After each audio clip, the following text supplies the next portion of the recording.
I see we have one guest in the house.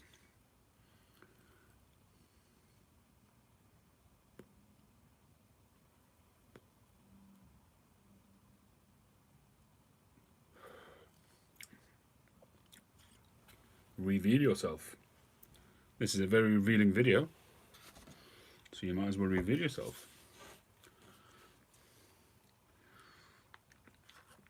There's nobody else here.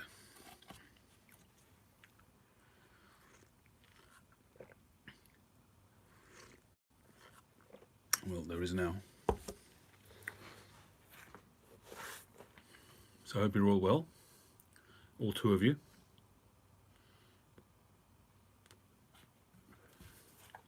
Look at the state of this cigar. The wrapper's completely gone. I thought I'd treat myself to a cigar. I guess I took this one out a couple of weeks ago. Hey Tam, how you doing? Haven't seen you for a while. Took this cigar out a couple of weeks ago to smoke it, and then I just didn't feel like it. So I stuck it in the humidor, but I left it just lying around in the humidor. I didn't put it back in its box. And kind of, it's gotten a little bit, it's exploded, essentially.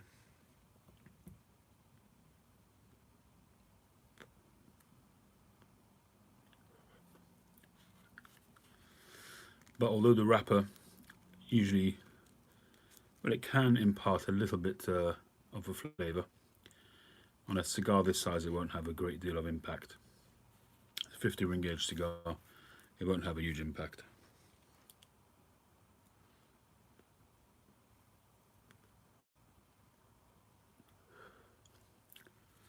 This is a Juan Lopez, number 2. An exploded Juan Lopez number 2. But it tastes pretty good, as much as I can taste it at the moment.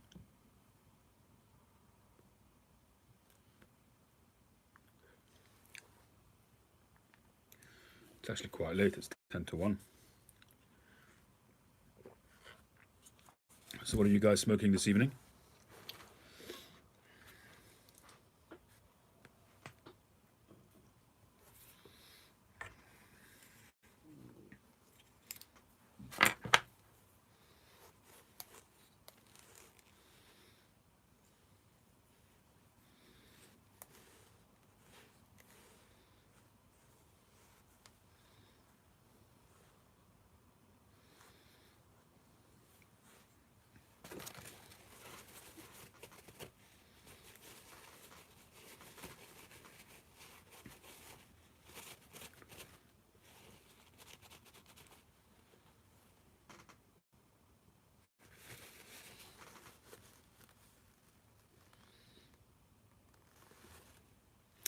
Yeah, it was already exploded in the humidor, to be honest.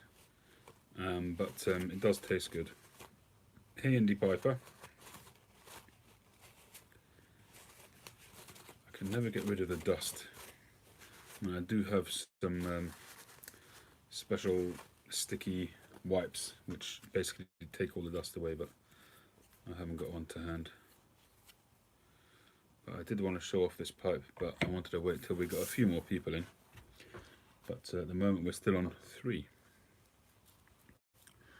It's a Cuban cigar, and it does taste good. Kev, how you doing?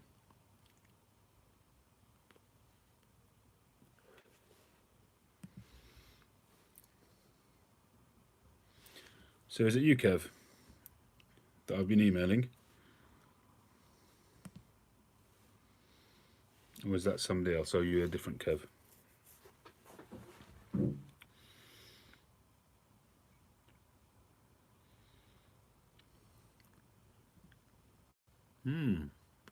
I didn't realise that. Good, I'm glad. Well, I think you'll be in for a pleasant reveal.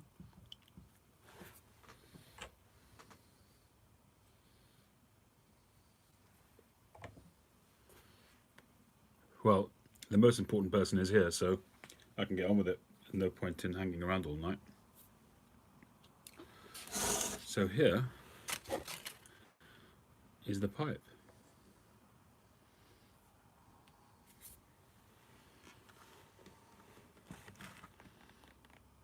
Let me turn this light off.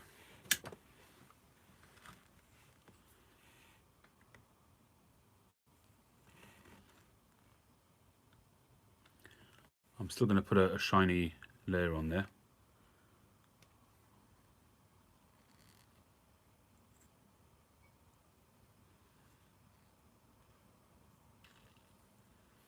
Really worked out fantastic. Nice, comfortable bit. Nice and curved.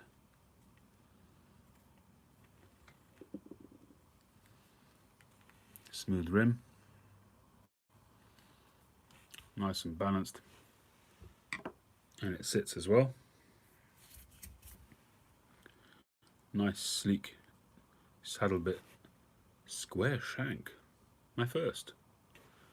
And surprisingly, wasn't as difficult as I thought it would be, but it was definitely needed concentration, and you have to just make sure that you didn't ruin the line. But other than that,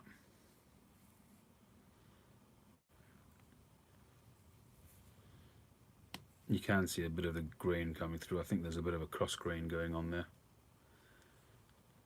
And here you got some really nice grain running up the sides there. You can see the grain going up diagonally there. Smoking KY Piper.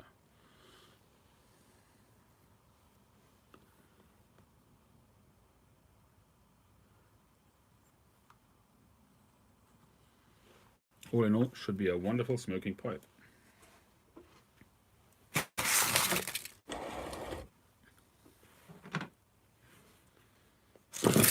Just stick it on there so you can see it.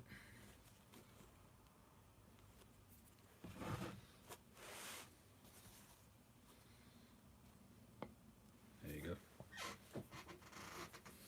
I'm very happy, Kev. I'm pleased that you like it. I'll be in touch with you in terms of doing the formalities.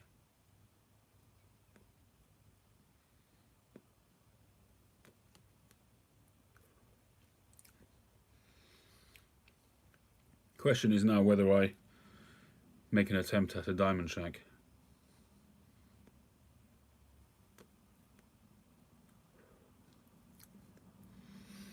Anyhow, that's the pipe.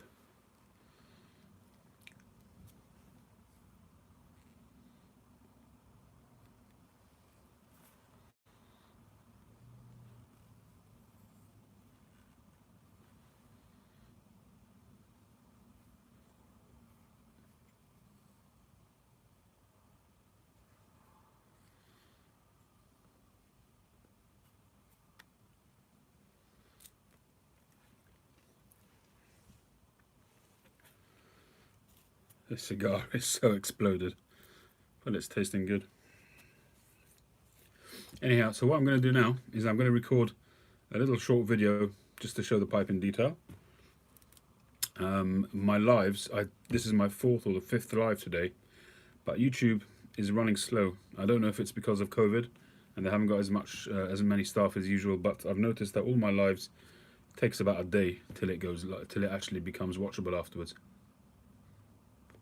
If you want to do a rerun, for some reason I've got 4 live videos queuing up waiting to go, and for some reason it just doesn't happen. The live that I did on Saturday night only came up for watching again like a day later on Sunday some point.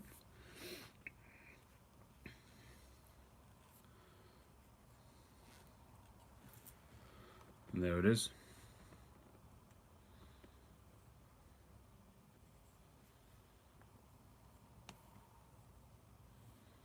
It's still going to get a little shiny coat on it.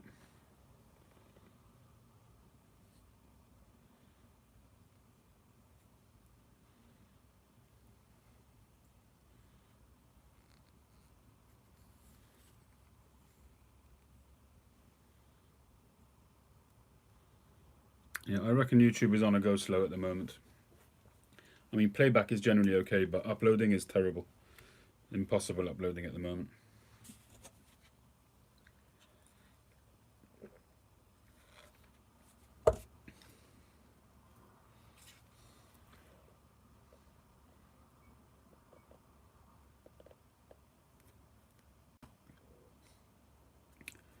Well, finding a square yellow stem I think would be a bit of a challenge. And yeah.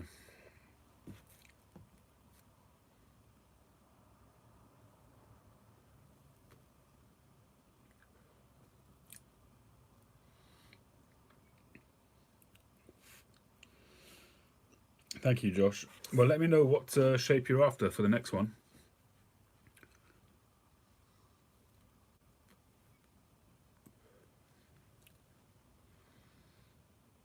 I mean, you could always have this one if you like, but it's not quite in keeping with your collection.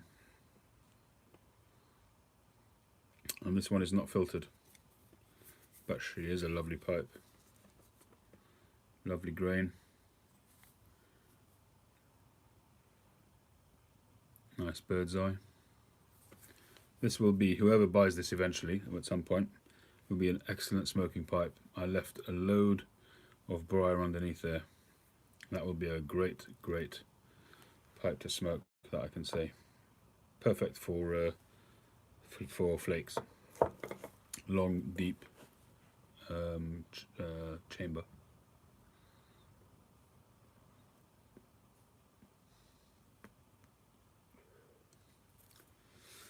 Who asked for the square one? Well, I can't really say unless they're happy to say.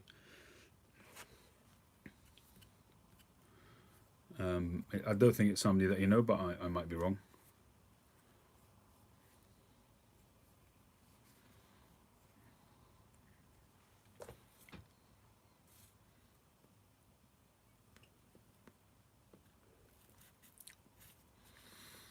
It's just, I think it's just common decency. Not everybody wants that information to be out there. I'm not going to push it unless I'm told to.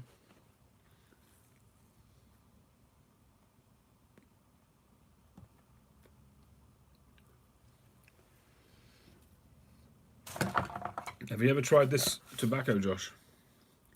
Scottish Autumn Flake, Samuel Goeth. Have any of you ever tried it?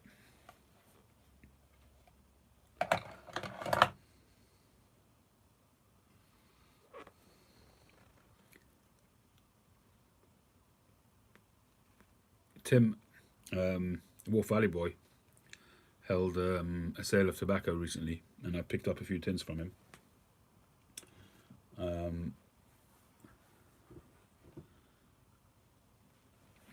Well, you know me, I'm quick off the mark.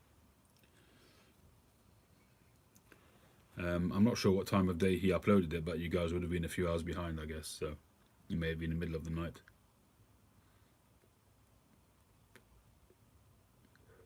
I'll send you some next time round.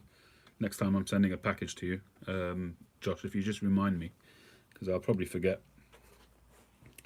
And I'll send you a healthy sample to try. I think you can get them in the States. I know Samuel Goeth stuff can go quickly in the States, but it's not as difficult to get as some of the Esoterica stuff.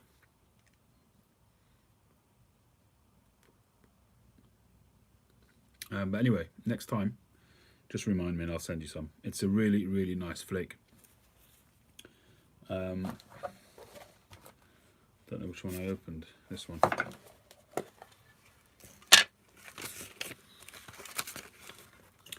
It's got brights. This is about a year and a half old.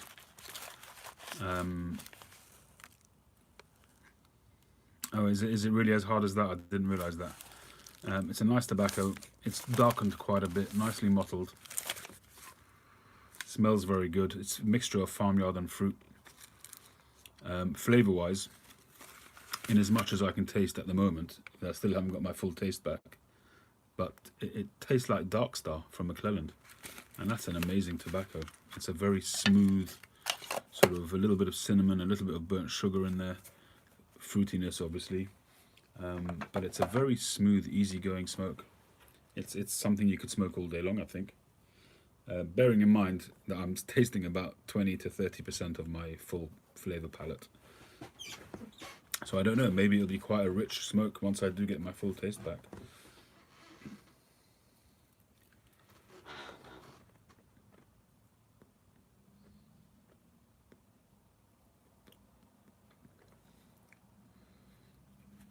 Somebody stuck a bomb in this cigar, but it's tasting good.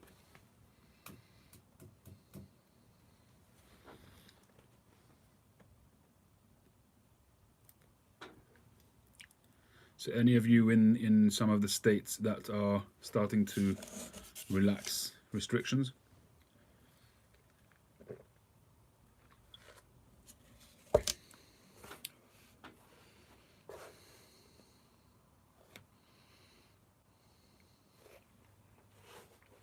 Hey Arthur, what happened to this cigar is a flipping good question. I took it out a couple of weeks ago to smoke it, and I just didn't feel up to it. So I put it back in my humidor. My humidor is a Frigidor. It's actually a converted fridge, a wine cooler, fridgy type thing. And instead of putting it back in its box with the other cigars of this brand, I just let it lie in the humidor. And perhaps it was just a little bit too dry, or the opposite. Perhaps it was too moist, so it's expanded, and it just exploded. But it tastes good.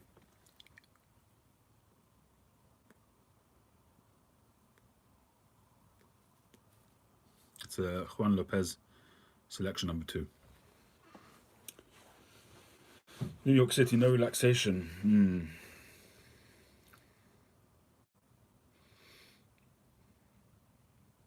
Yeah, it's tough. There was a rumor going around that it would start to relax here, and that kids were going back to school on the 11th of May, but the government have said that that's a load of rubbish. It's just a rumor, and that ain't happening.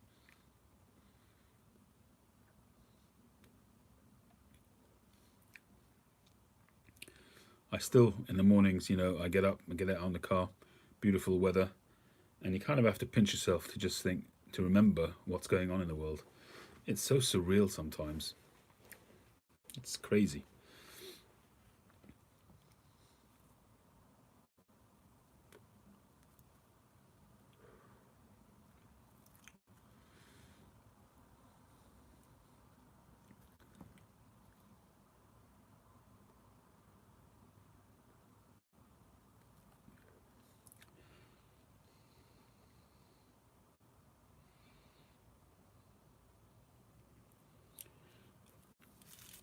Hey, Mike. Hey, Vision.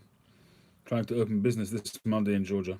You know what? I actually think, rushing to. I understand that there's obviously the economy to think of.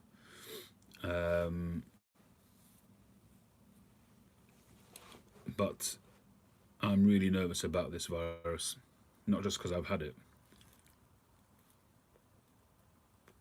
Well, I assume that I've had it, but because so little is known about it, and there are a few sporadic cases around the world of reoccurrences, people getting reinfected. I don't know if it's people getting reinfected or people just not having gotten rid of it fully to start with. But I'm just nervous about it because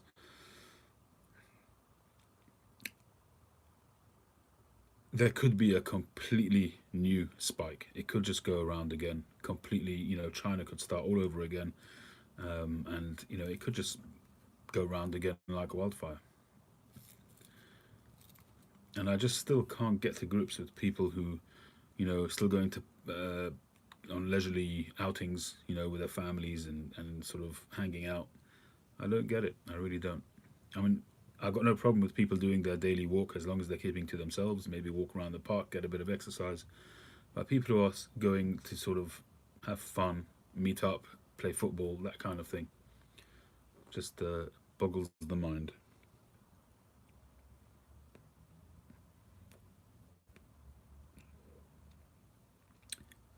I mean, I was watching Professor Walker. We had a little discussion, him and I, about he was kind of, because of his police background, he was getting a little bit antsy about it. He was thinking that there was too much of abuse of civil rights going on because of the way that the police were clamping down on some people.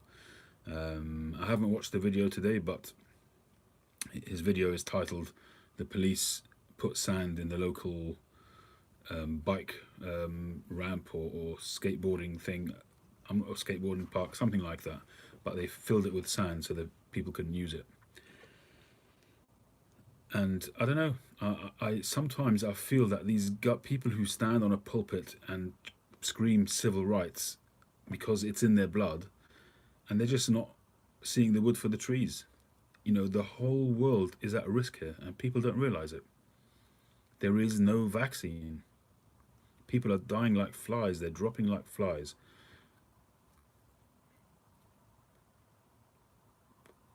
And people start talking about, yeah, but it's no more than the flu, the amount of people that die every year from the flu. If it carries on this way, it'll be a lot more. It'll be a lot more. The problem with this virus is how quickly how virulent it is, how easy it is to transfer it, and it can be a real game changer. There could be hundreds of thousands of lives lost. If people aren't careful, even millions.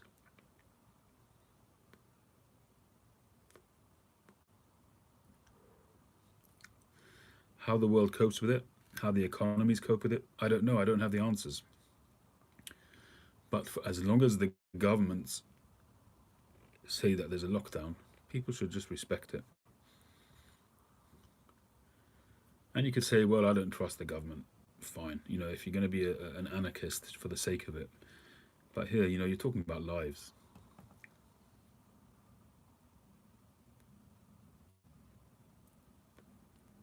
It is not about people having civil rights. It's not about government encroaching on people's civil rights. It's about government doing their job, which is to protect the people. Sometimes it's to protect them in a war with guns, and sometimes it's to protect them and tell them to stay home. And that's what it is. It's as simple as that. People should just do as they're told in order to protect the rest of the population.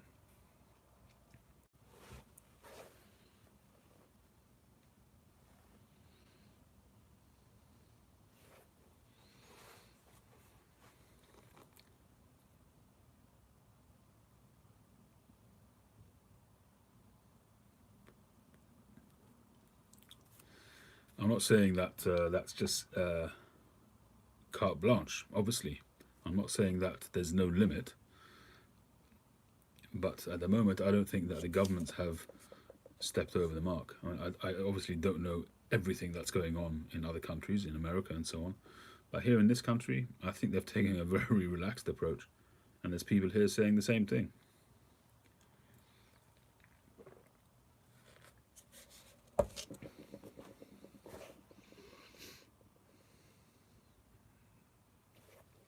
Is it your birthday, Pipes and Cigars? Happy birthday.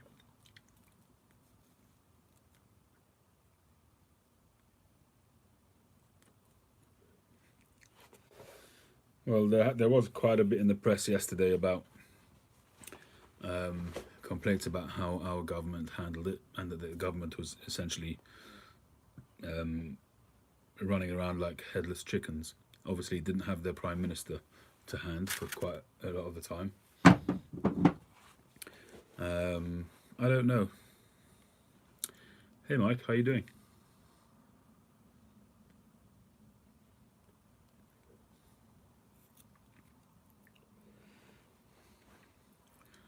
I must be honest, right at the beginning, when the UK, I mean, I'm not saying that the UK got it right, I'm not. But in the beginning, our government was talking about herd immunity. So our government wanted about 60% of the population to get infected over a period of time in a slow, measured way, obviously, so that it doesn't overtax the NHS.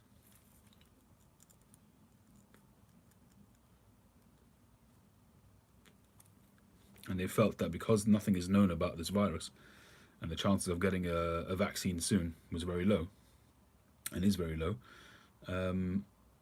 they thought that herd immunity was the best way to deal with it.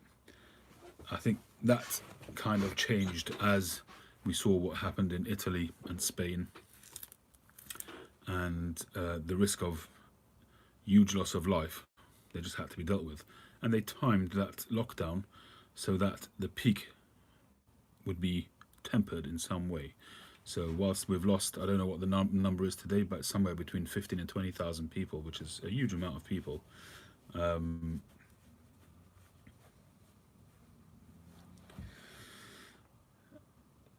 that's another point, Grobno. They don't know if it will give immunity.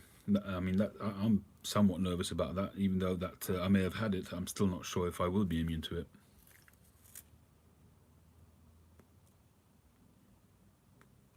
We're still waiting on these flipping immunity tests to see if people have some immunity.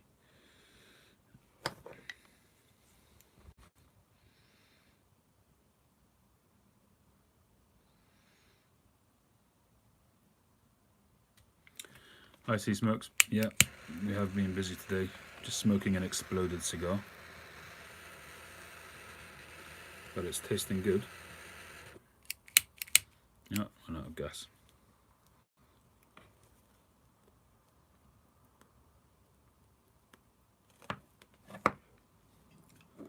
So for those of you who haven't seen it yet, there's today's pipe.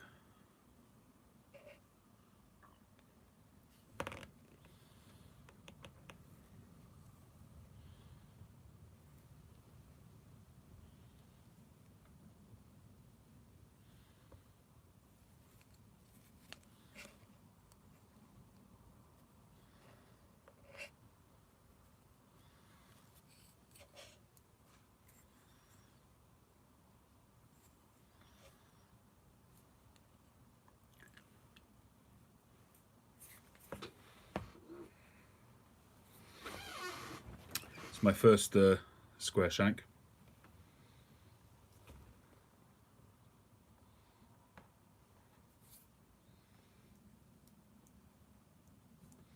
That's a good point, Sea Smokes. Yeah, hopefully we'll take the Stampedes, yeah.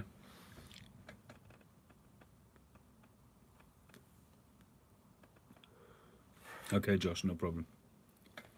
If you want it, I'll just do it. I'll see if I can. I don't think I've got a yellow one. But if you want one essentially the same but with a round shank, I can do that for you, no problem. With a tan stain. If you want to keep to the yellow, I can do that for you in a round shank. You want me to do that?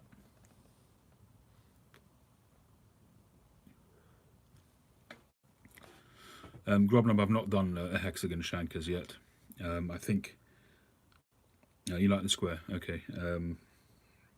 I'll have to see. I'm not sure what square shanks, what square stems I've got left. This may have been an oddment. I'm not sure.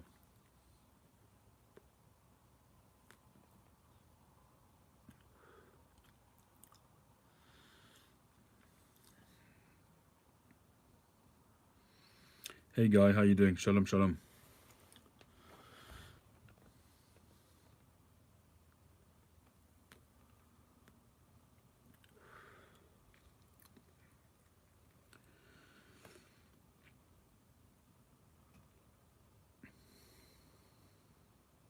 Working up to a diamond shank, absolutely. The thing is, I happen to have this square stem, and obviously that's what started it, the shape for me, and guided me along the rest of the shank. if I had to fashion one from scratch, I'm not sure it would come out like that. I've done a diamond shank once before from scratch, and I wasn't happy with it. I did sell the pipe because the pipe itself was nice, but I sold it at roughly half my normal price, and obviously made it very clear to the person that it wasn't right.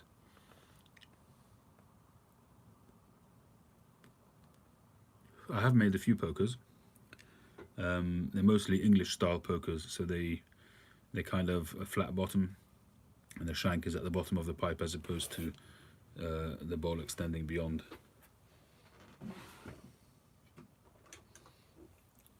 This is one I did a while back. This is a shop pipe. I had a problem with this pipe, and I ended up putting a mortar attachment at the bottom there. So it does stand as a result of that. It's a lovely smoking pipe. It smokes beautifully. It's got a little bit of a rustication on the back wall of the bowl. Nice Cumberland, acrylic Cumberland stem. And it's got some really nice grain actually. Nice shape. And it smokes well.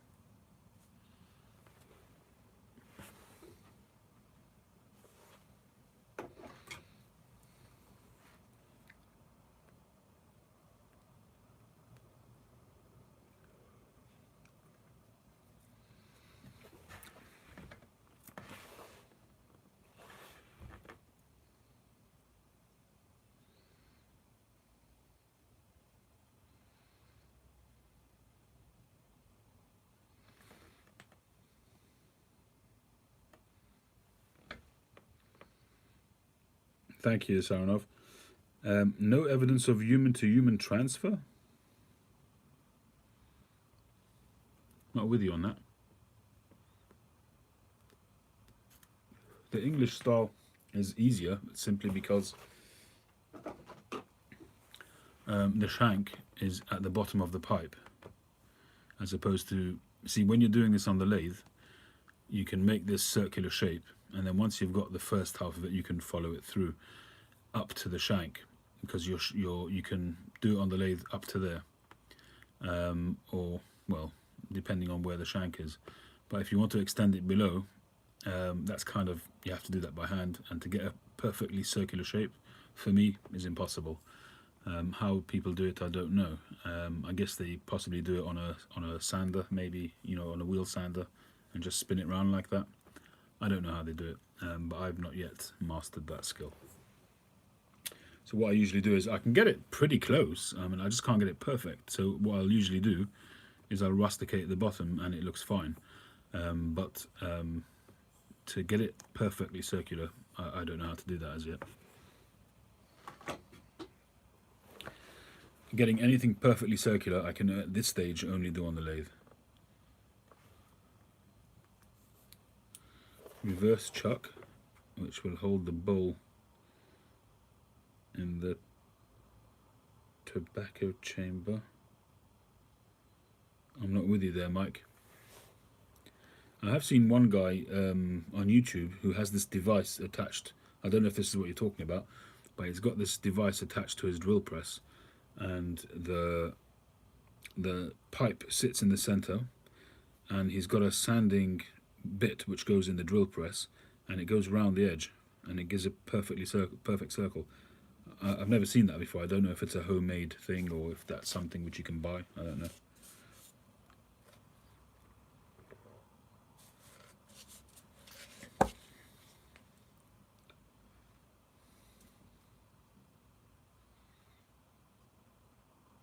Oh yeah.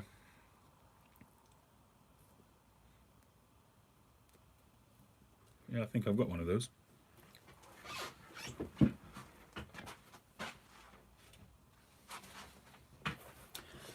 I've got one that does that in principle, but it's probably not narrow enough. But these are designed to go inside. You can see it's got the teeth which are supposed to grip. I might be able to get some pipes in that.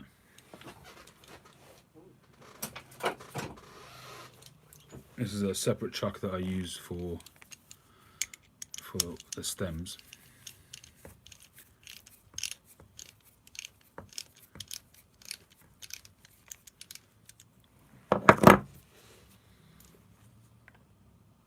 That's pretty close.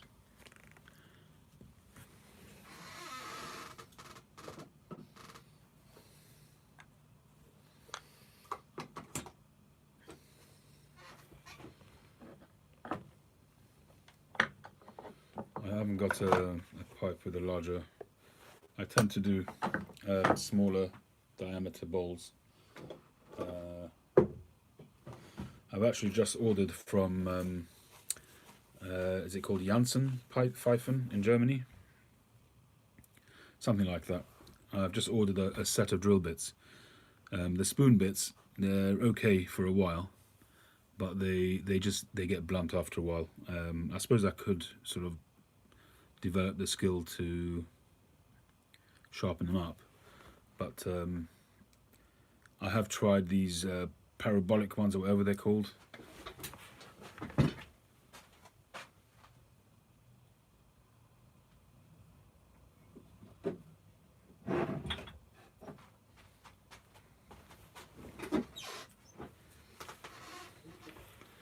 So I did invest in one of these. They're quite expensive, but it was a bugger to use. I don't know if this one in particular is some issue with it, if it's blunt or whatever, but it made an absolute racket and the whole lathe was vibrating and it was just doing its nut, and I've stopped using it.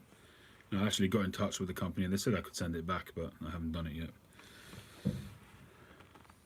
But in any event, I don't really use it. So I use the spoon bits. I still use the ones that you sent me, Mike, but they're kind of getting blunt now. So what I've ordered is the traditional drill bits which have been rounded at the end, you know, the really thick ones, and I've got I think 18, 20 and 22 millimeter. I tend to do 18 and 20 most of the time.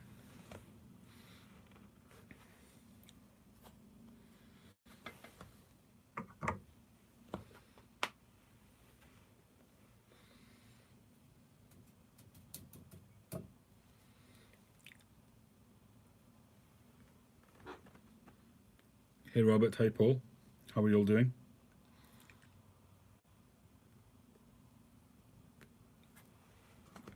Enjoying this exploded cigar. And if any of you haven't seen the pipe yet, there it is.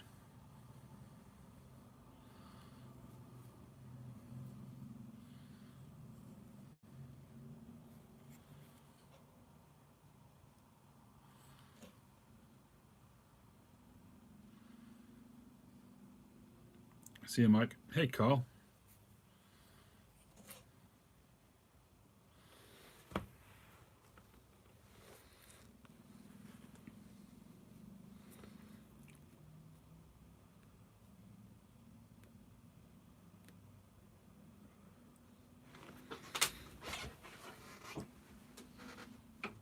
So the ones that I'll be getting are more like that. But this sharp edge here, when I use it, it creates a line in the bowl. It doesn't seem to create any problems with smoking, but it's just not the correct way of doing it. So the ones, they've been ground down so you get a nice rounded finish. And also they're shorter than this. These are very long.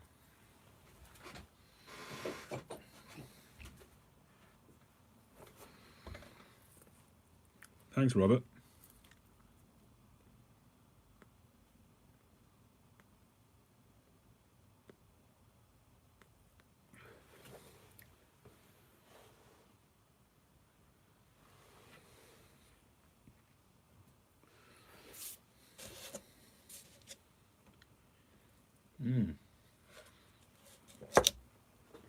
That Earth electrical tape is actually really good for what I use it for. It's quite strong. And I use it for mainly for when I'm working on the sanding wheel. I tape over the end of the shank to protect it, because if I just hit it once, I've lost that whole joint between the stem and shank. So I always protect it with tape when I'm sanding. And that is pretty good tape. It's thick, it bonds well.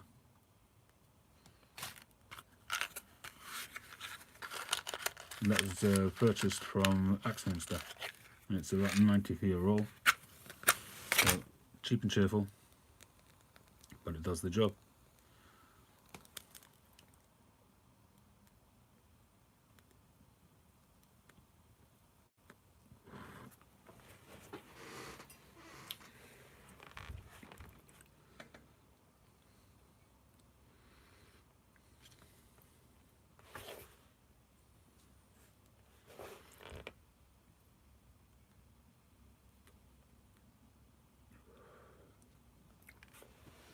860 auction. That's a good question. What do you guys feel about it, timing wise?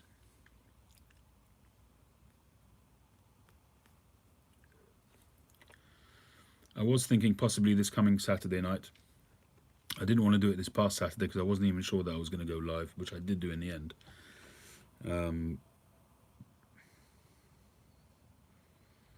So I was thinking maybe this coming Saturday. What do you think? I'm in two minds. Number one, it's kind of going off the boil, and people will kind of lose interest. And on the other hand, so many people, as you say, Josh, exactly, you took the words right out of my mouth. So many people struggling now with finances. It would just be a shame for two things. For number one, not to raise as much money as we could have, and number two, for the amount of work that people have put in to create these pieces, that they shouldn't raise a decent sum.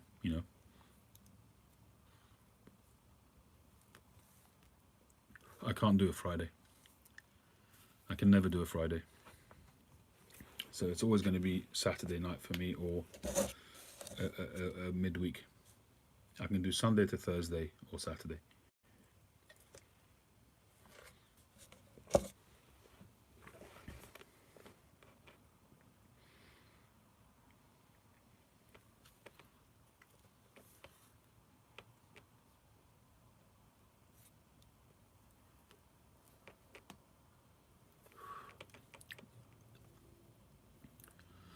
These are actually quite pokey cigars. They're quite strong.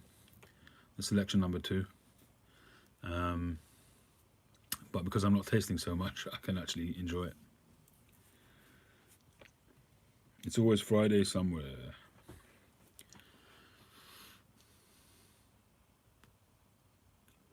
Well, Saturday night might be Friday in Australia, depending on which way around it is.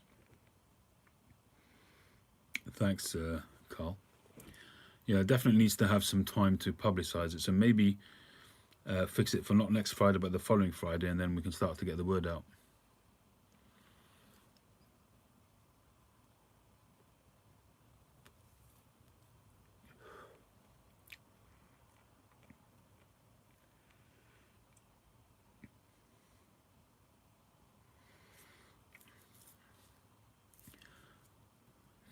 I'm just not sure. I'm just not sure about the timing.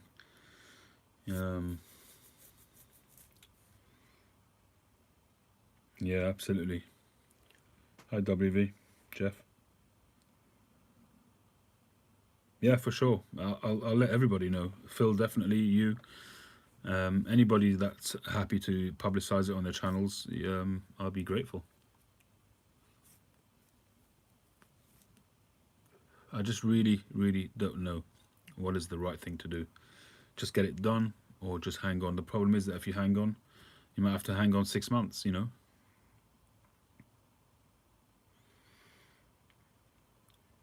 I suppose I could ask the family and ask them what they would like. They might be in such a fix that, whatever they can get now, they'd be happy with. Who knows?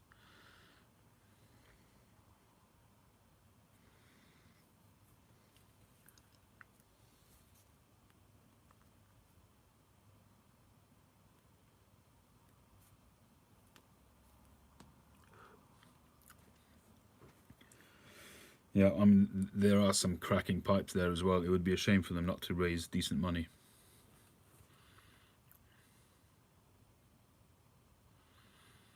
And I must be honest, hi Terry, thanks for joining. The few pipes that I redid in the past few days, besides for the last one, that freehand one, they've all sold, it did surprise me. I'm delighted. People do have time, that's true.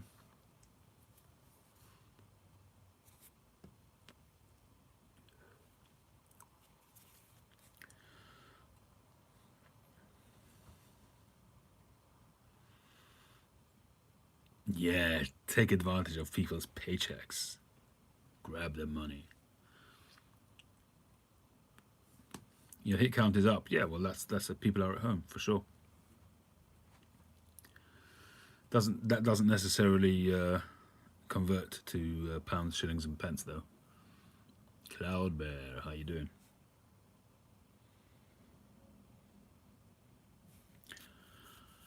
I'm having an exploded Juan Lopez Selection number 2, Cuban.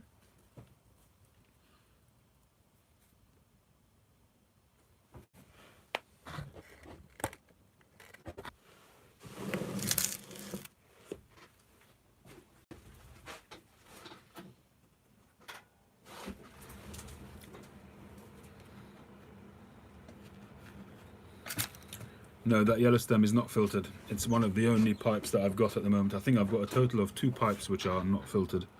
The rest are all filtered. My standard is a filtered pipe.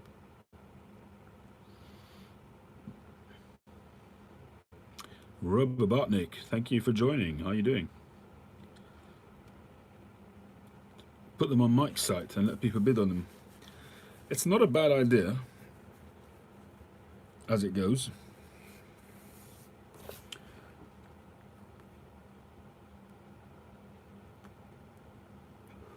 I could do the same on Instagram and have them up.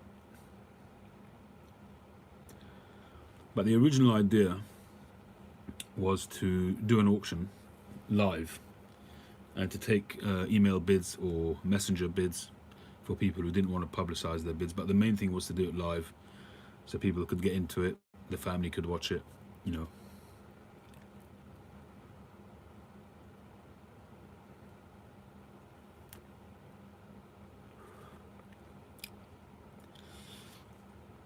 Because although it's the idea is to raise as much money as possible, it's also, you know, I wanted it to be part of the YTPC so everybody could sort of get in on it, and we could have a bit of a get together, you know, in one of the Saturday Night Lives.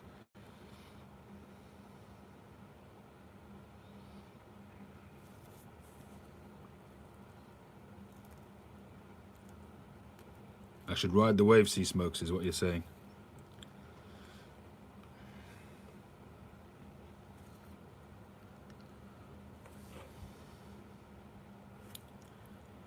Well, I don't think I'll be able to bid on anything either, Robert. I'll be perfectly honest with you. I mean, I hope I won't be able to. Hopefully there'll be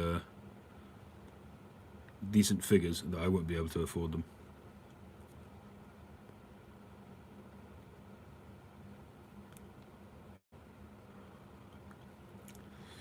Talking about buying pipes, I actually bought a pipe yesterday. I haven't got it yet. And it's a pipe which is not 9mm, but if you remember, I don't know if it was on Saturday night or not, I was talking about buying pipes with shanks like that I could just drill and put my own stem in. So I was looking on eBay and I found a Duncan Briars, which is an old English company.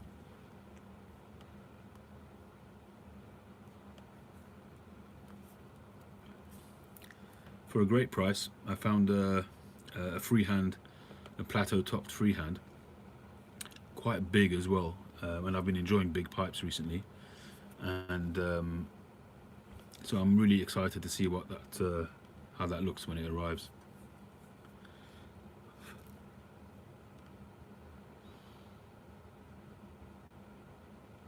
Yeah, Grobnob, definitely that's the intention. Definitely we'll be doing proper publicizing, and possibly do a separate video for each item, or possibly do a longer version of what I've done in the past. I have showed the items briefly, but I definitely want to show them in their best light for sure.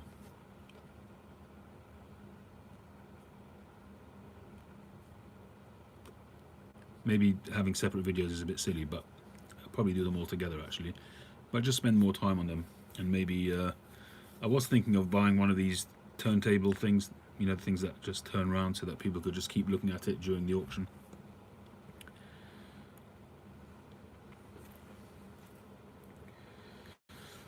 Yeah, eBay is a toughie. Hey Phil, how you doing? How you been keeping?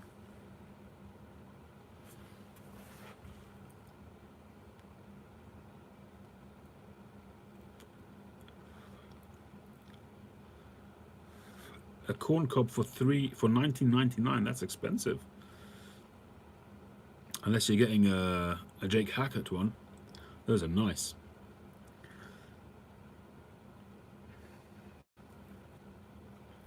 What do you think, Phil? My first square shank?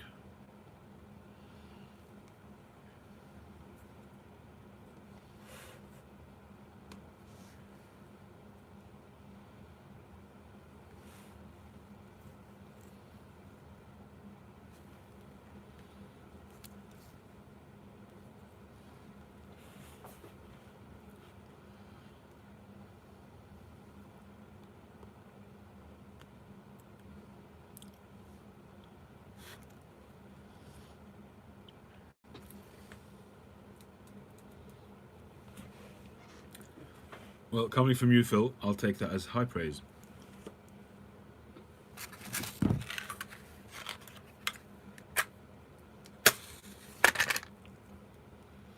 Oh, did the calabash arrive yet, Phil?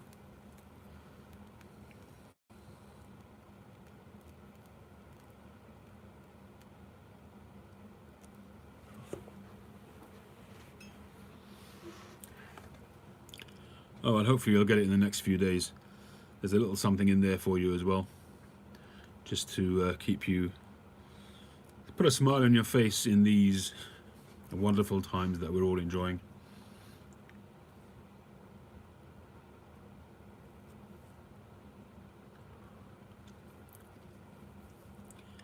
And I'm looking forward to be able to smoke that more regularly, that pipe. I've really been enjoying the larger pipes lately.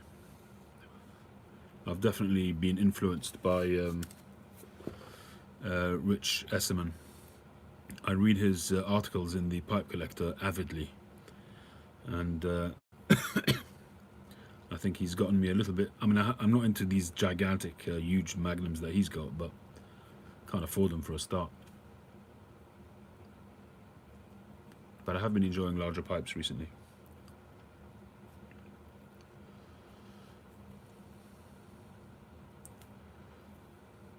It's interesting that these guys really have very little to do with the YTPC.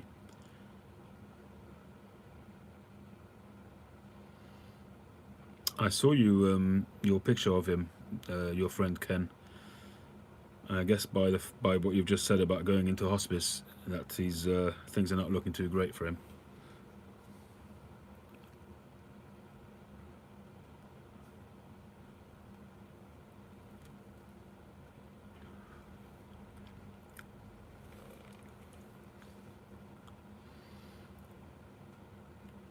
I'm desperate to get some of the ephemeris. I can't find them anywhere.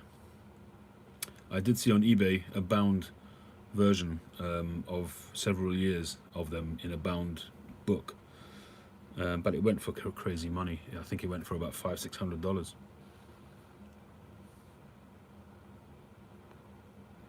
Do you know if you can get them online, you know, as a PDF or something like that? I just really enjoy reading the old stuff, old catalogs, old pipe catalogs. I just love that.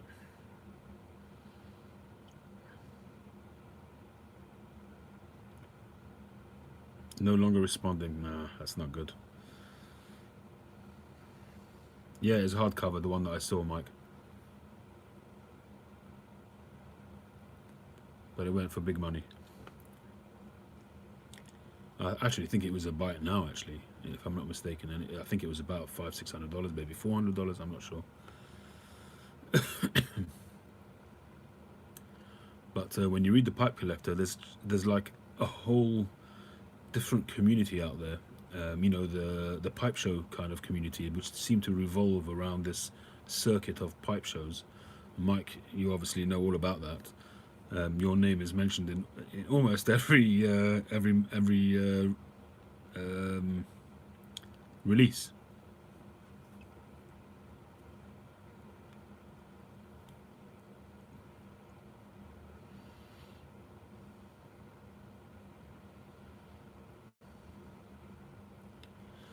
Yeah, good friend Bradley. I'm not here to dump on anybody, but you know, in the beginning when I first got into pipes, you know, he was a godsend, and the same with our mustachioed friend. But you know, once you get past a certain stage and you're sort of more into your pipe smoking and you know what you're doing, it kind of gets a little bit long-winded. And I just didn't get anything from it, so I just stopped watching them. I still have them on my feed, and Stuff and Things does come in on my feed, but I just don't watch them. Very rarely do I watch them. And Mutton Chop, he doesn't post anymore.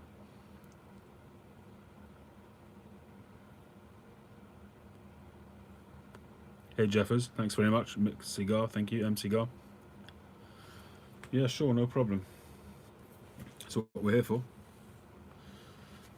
If I put the light on, it gets a little bit too bright. Let's turn it off and let the camera adjust.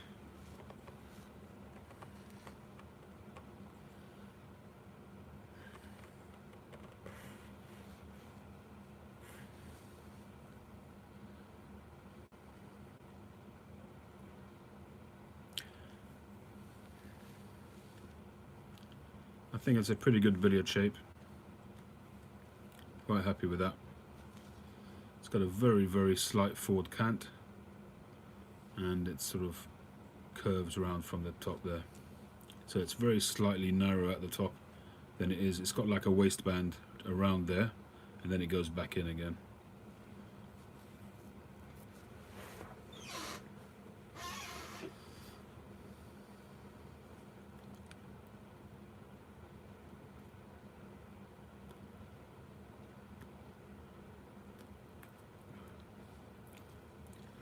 One of the things which I struggle with, but I get around it. Hi Rob, thank you. Phil, maybe you could help me with that.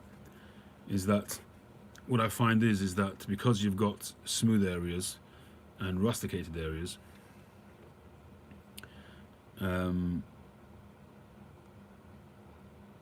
you've got to get the order right, because what happens is, yeah, cigar has exploded. When you then buff this, the dust from the buffing goes all over the rusticated area.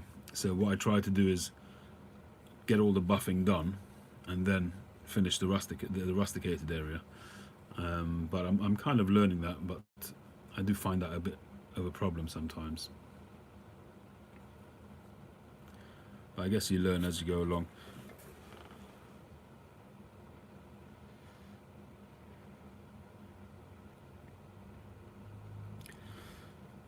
The problem wasn't the actual rusticating. The problem was the treatment of the rustication. The rustication is done. I do the rustication. Well, this I do first because I do that on the lathe. So that, you know, obviously I want to get that curved sort of Danish kind of finish on the rim. So that's done on the lathe. So I've got to obviously be careful when I'm rusticating, because when you get near to that top bit, when you're rusticating with the tool, so you're sort of twisting that, you could just quite easily rip off, because there's no resistance there, you could rip off a chip. So that's something which I've learnt and I'm quite careful with and I'm okay with. So that's done first, then the rustication, and then smoothing this bit out.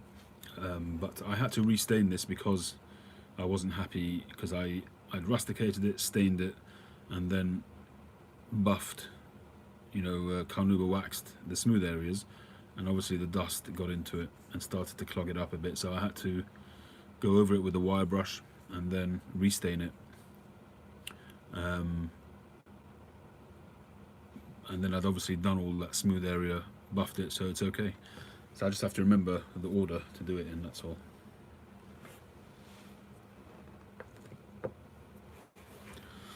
Load the buff heavy with a bit of paper to catch the dust, then use that and dust it onto the pipe. Heat with heat gun and buff with shoe brush or horsehair. Again, load the buff heavy with a bit of paper to catch the dust. Not with you, Phil. Then use that and dust it onto the pipe. Oh, I see what you mean. I've got you. What I've done in the past is I've actually got like a wax cream. I've got, you know, obviously I've been experimenting all the time, so I've bought loads of different products. And one of them is a wax cream, which you can just massage into all the areas, and then hit it with a heat gun, and it all disperses very nicely. I have done that in the past, but I actually prefer to do it this way around. Hi Ken. Hi Brandon.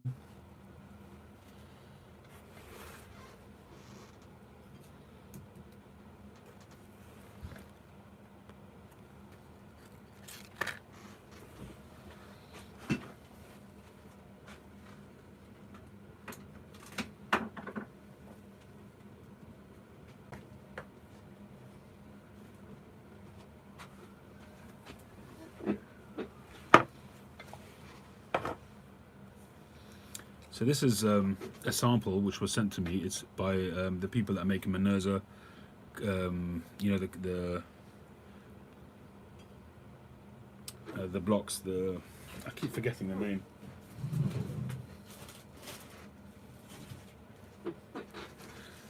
This stuff.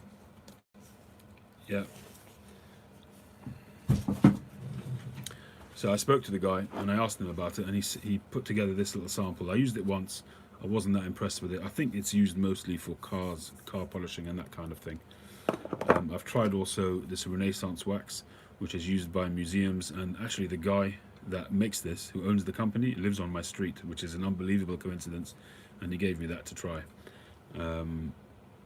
This is a microcrystalline wax polish. It's actually very good for hand polishing. So if you don't want to sort of buff it and all of that kind of stuff, you can actually just put it on a tissue, wipe it over your surface, and it actually creates a hardened layer, and it's very good for protecting, and it protects wood very, very well. It protects against fingerprints, water, all of that kind of stuff. So it's actually very good hard wearing stuff, but it doesn't give you a high sheen. And you don't really want to wax over it. It just doesn't really quite work. I tried it.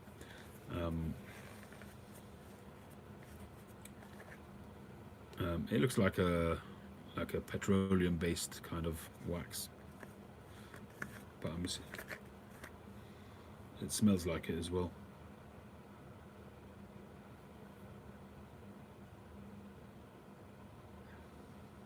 You can buff it. But it dries quite quickly and it dries hard. It's good stuff, it really is. It's easy to use.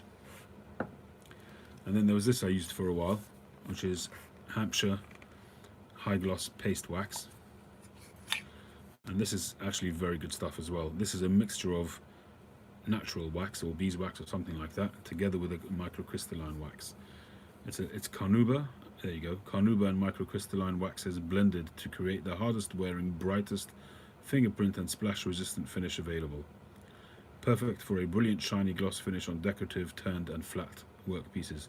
So this is what I have used quite successfully, just working that into the briar and then blasting it with a heat gun. That works quite well. But I think for this kind of thing, just a shellac. A liquid shellac is really the best way to go. It gets in there. It creates like a plastic kind of layer, and it just comes up really nice. Obviously, you don't want to use it on the rim, but it's okay for rusticated surfaces. For smooth, it's very, very hard to get a nice even finish on it. If you look at Tonti, is he called Tonti Pipes? I forget his name now, but I do watch his channel, and he's got a video on his channel where he talks about how he does that, and he dilutes it, and he puts it in a little swab, and he just very gently rubs it, and he gets a really nice high sheen on his pipes. So Mike actually sent me this thing. I haven't yet managed to find a way to get it on the lathe, but I use it by hand and it does help. It's a good way of sort of cleaning out rusticated pipes without ruining the rustication.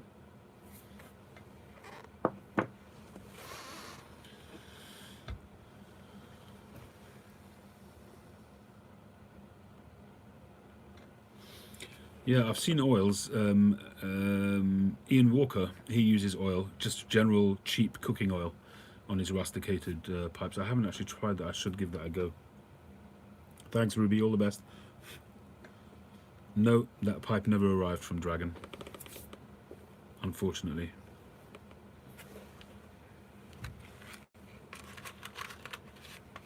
So another pipe that I want to rework is this one here, which I made quite some time ago. And you can see here that's a very sort of awkward kind of finish there. The shaping is not so great. But the pipe has the makings. It's got some lovely grain. And it has the makings of a lovely sort of apple-shaped freehand. It's got a really nice plateau on the top. I've smoked it quite a bit. I think I've got some Danish oil.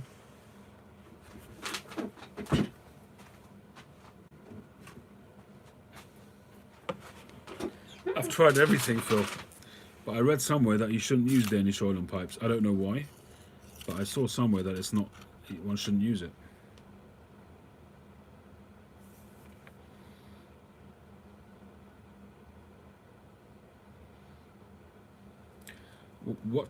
Why would you use Danish oil? Is that just to seal it off so that you can buff it and shine it? What's the purpose of using that?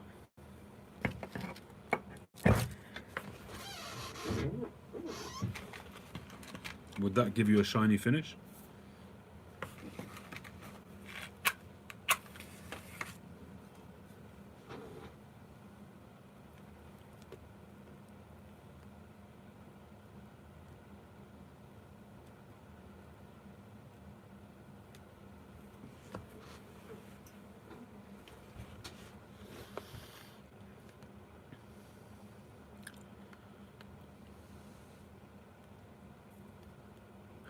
Yeah, Mike, I've tried that as well. Sometimes it works, sometimes it doesn't.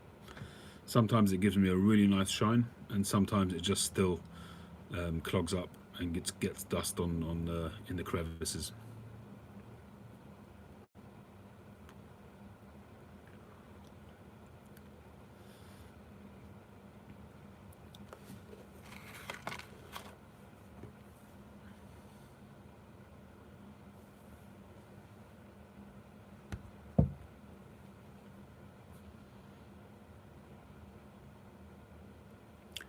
So if I use this Danish oil, once it dries, I can buff it with a soft wheel. I can buff that slowly, and it will give me a shine. Okay, I'll give that a try. Thank you, Phil.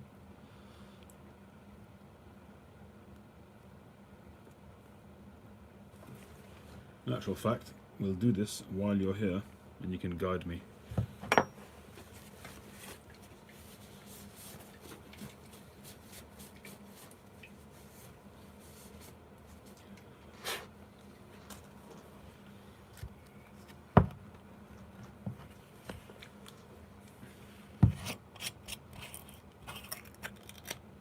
Huh, I don't think I've ever used it.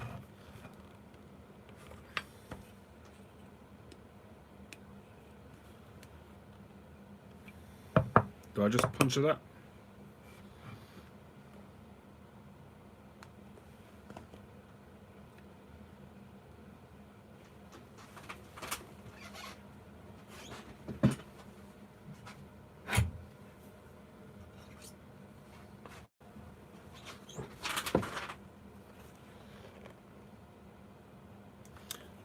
I haven't waxed this. At the moment, I've only waxed the smooth areas. The rest is just stained.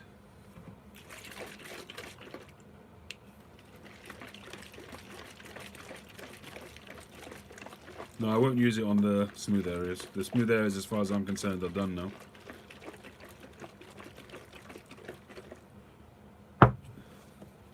I'm not sure if this bit comes off or not. Let's try not to puncture my hand. All right.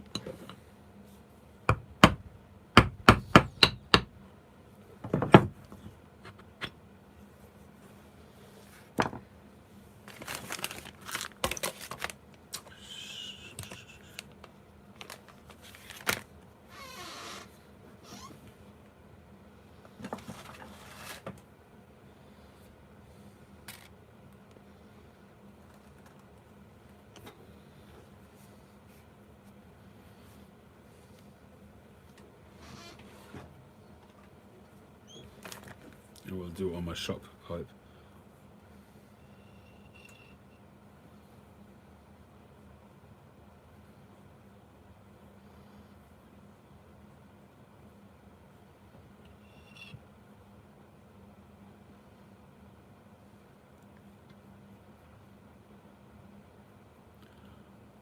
It goes on easily enough.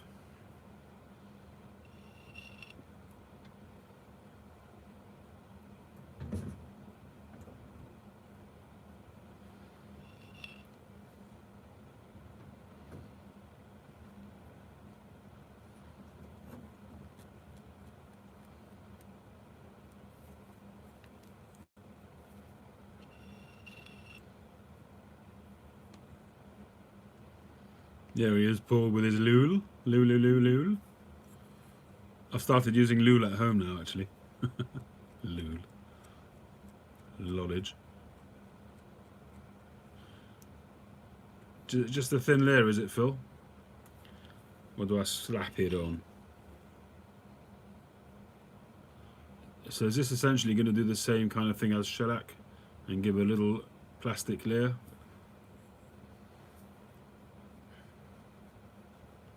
What is it actually made of, this stuff?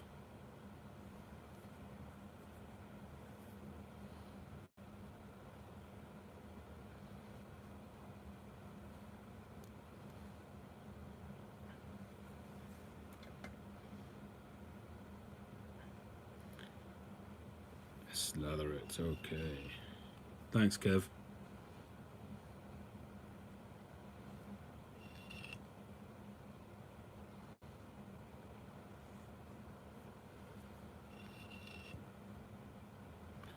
They melt down Danish master pipe carvers, sweat for it, ha ha ha.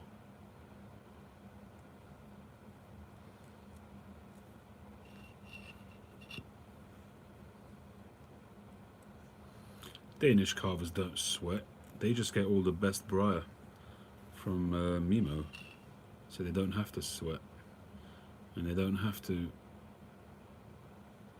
chuck away half of their blocks because they're full of worms and fishes.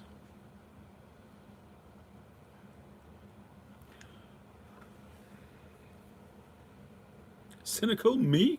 Moi? Never.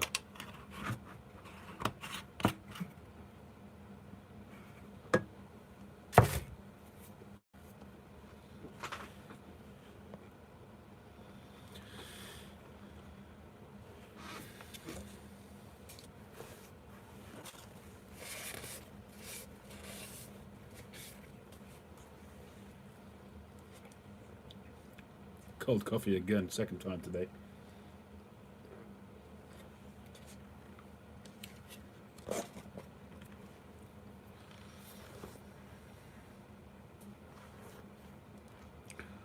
Lul.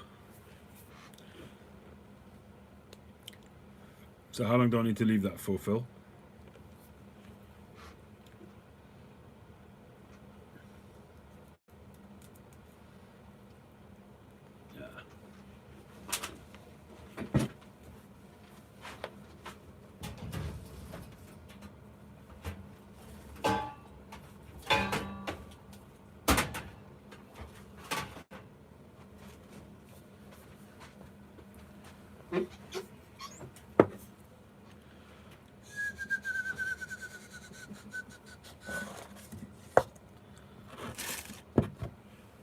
Try to find something now on my desk. Just try and find my lighter.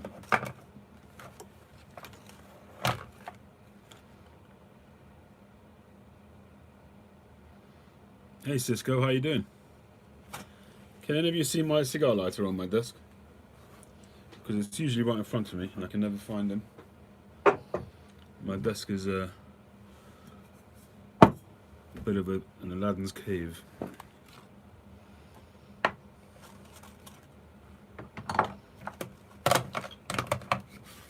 Top tip, everybody, a really nice tobacco. No. There it is.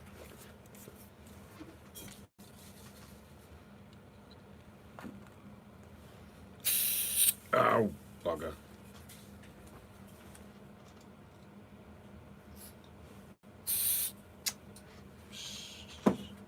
good. That's why it's in the filing cabinet. I do have I'm sure I've got another can out here somewhere. Yeah, I've been using matches because the stupid lighter's empty. And now I'm running out of matches. Oh, I've got another box, that's alright.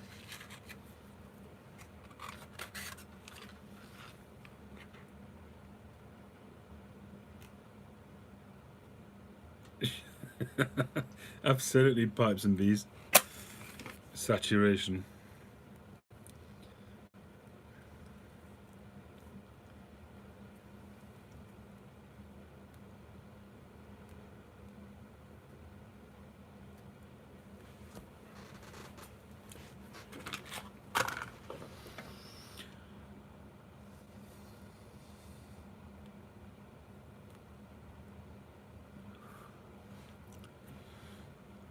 Denatured alcohol. I've got to try and get some of that. People have been mentioning that all the time. I think you've mentioned it to me a few times to help bring out the grain as well.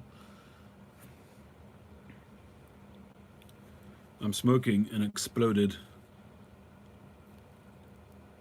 Juan Lopez Selection Number 2 Havana cigar.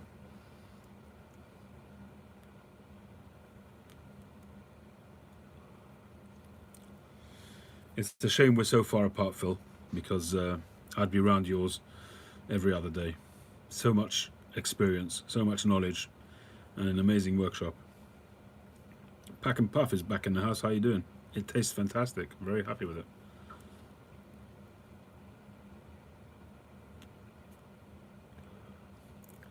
There's nothing actually wrong with it. A cigar of this ring gauge, the wrapper's not going to have a huge effect on the flavor anyway. I just took it out of the humidor a couple of weeks ago because I was going to smoke it and then I didn't feel like it. So instead of putting it back in its box, I just left it in the humidor like that. And perhaps it was a little bit too wet in the humidor. Actually, I better leave the band on. And basically, probably too much moisture, and it expanded. And then when you take it out into the open air, the thing explodes. That's usually what happens.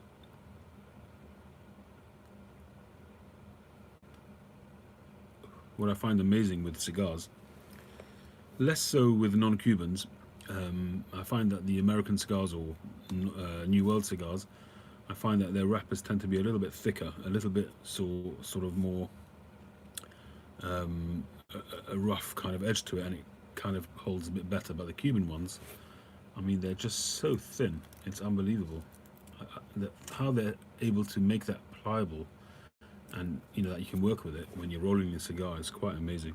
Very skillful.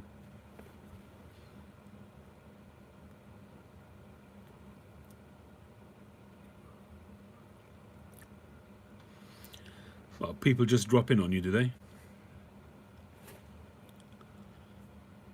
Oh, that's dry. Phil, you taught me something new. That dries with a very nice shine. Well, we'll give it a crack. Wipe it down, okay. You're the boss.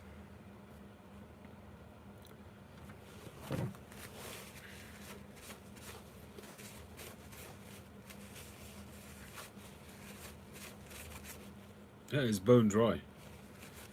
I suppose there could be some excess in the crevices, but it is bone dry. That dries quick, man.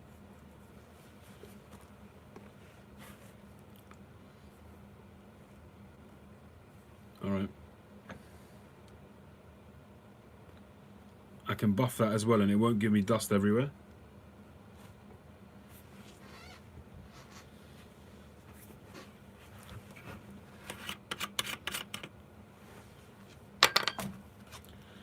Alright, well, I'm going to give it a crack on this pipe. If it doesn't work out, I'll just have to redo it, but it's definitely worth learning.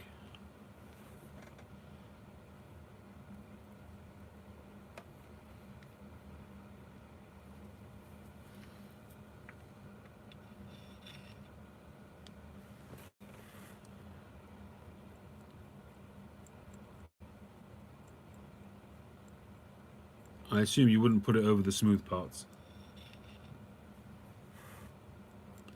Yeah, I keep a separate buffing wheel for the final polish, and that's pretty clean. I can run a thing through it before I use it as well.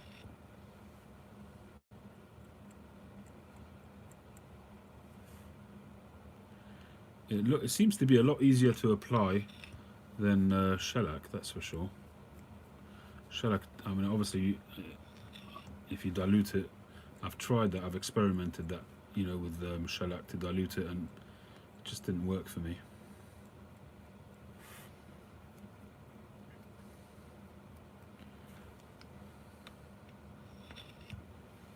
So why would people have said not to use Danish oil? Any reason that you're aware of?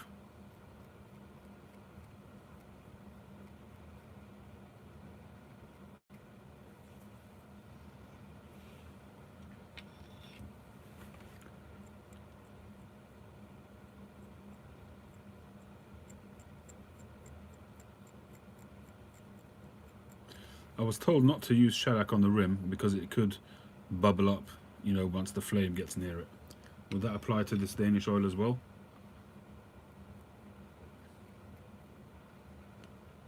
Is it flammable? I would imagine it's flammable.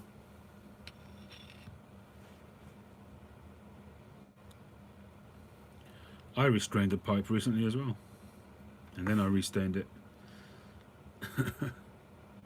Typos.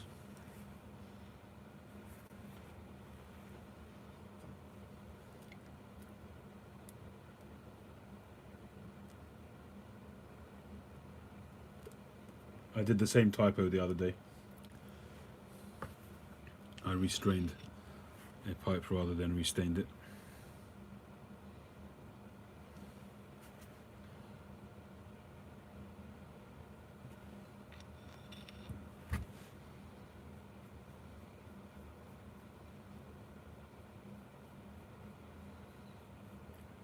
Doug Owen was on the other day, and he was saying that he worked in a shop for many years.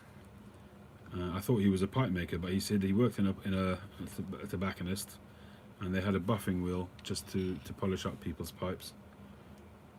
And he said he managed to take a customer's pipe, and as we all do at least once in our lifetime, is he let fly, and the pipe went across the room and shattered into 5 pieces, a customer's pipe.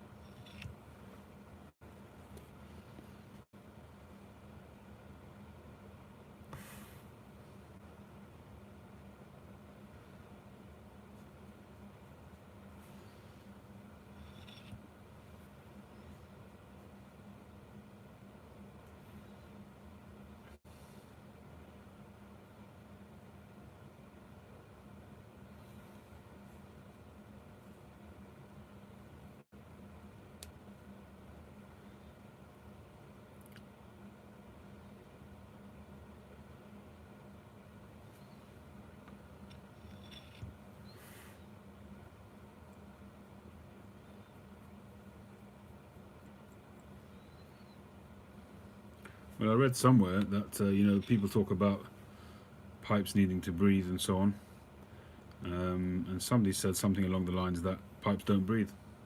It's a misnomer. It's just a load of bunkum.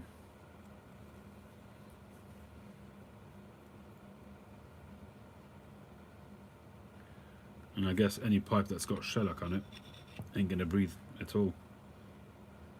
Effectively, if you're putting a raincoat on it.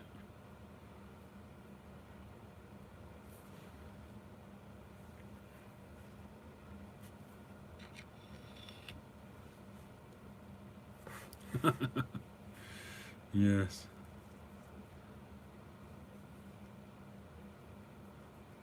Well, it was worth going live tonight just for this. Thank you, Phil.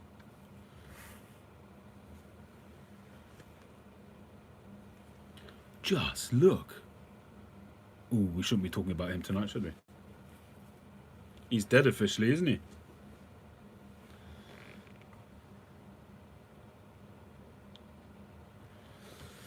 The pipe working on Saturday, it came out perfect. I've actually smoked it. Um,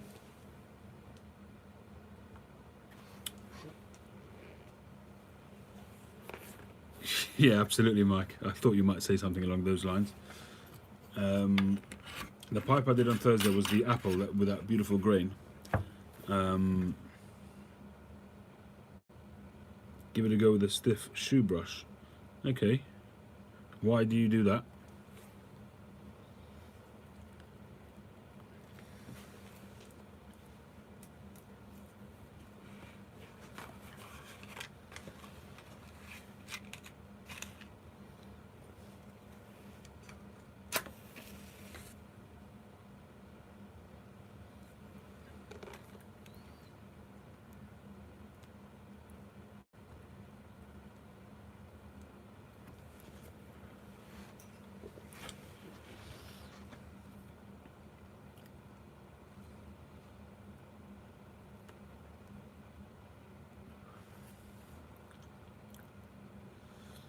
Yeah, but why would I want to do that? Just to bring back the texture?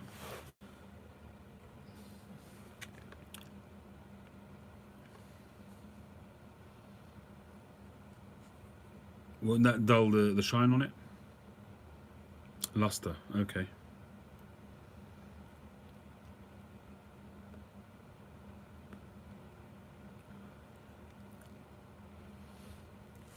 Well, you the man. I will do as you say. I'm going to leave this overnight now. Will that be more matte in the morning once it's dry, or will it keep that sheen?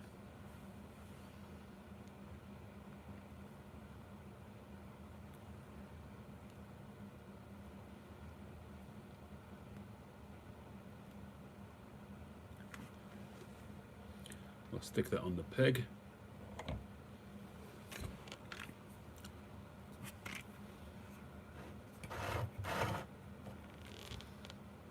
Shiny off the shoe brush, okay.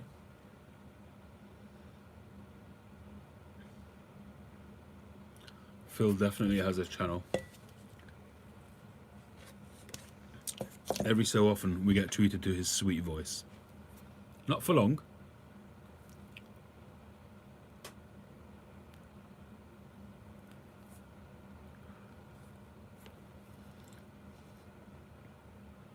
Not my black shoe brush. Why not?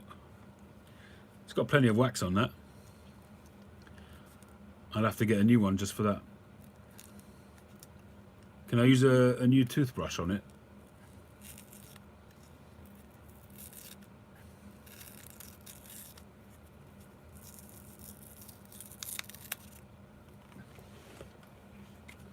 Okay.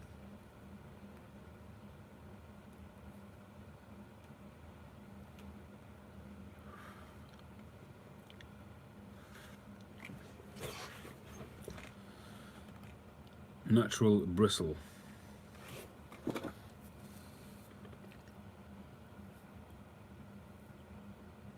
How about that? It says pure Chung King, made in Dominican Republic. Grubert, USA.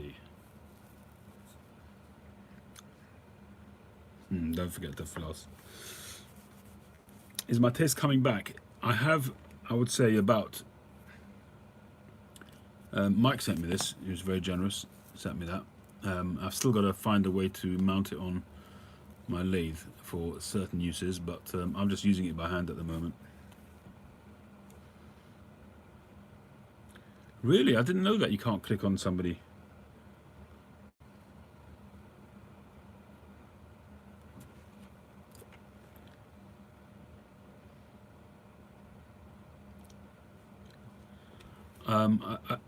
I've never had a problem with that unless it's something new, but on the phone maybe not. But on a computer, if any of you are watching on a computer, try it just to see if it'll work. But I've never had a problem doing it on my computer because I'm usually upstairs in my office and I usually watch the conversation on my computer. You can't anymore. Why is that? Have you guys noticed as well a slowdown with during this COVID situation? because I did 4 live sessions today and none of them have uploaded, and it takes about a day or so.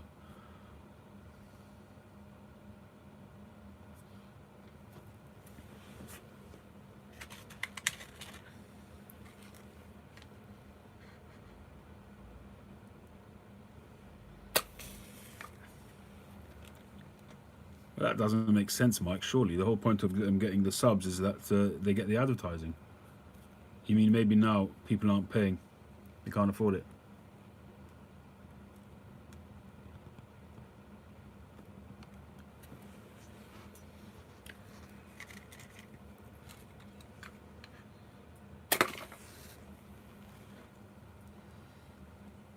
Oh yeah, here in London, the roads are empty. It's fantastic going out for a drive.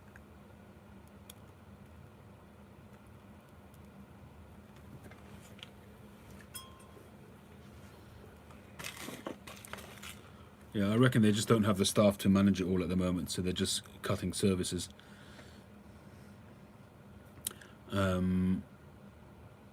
My son is a motorbike enthusiast, so he's been going out on his bike. He's just started.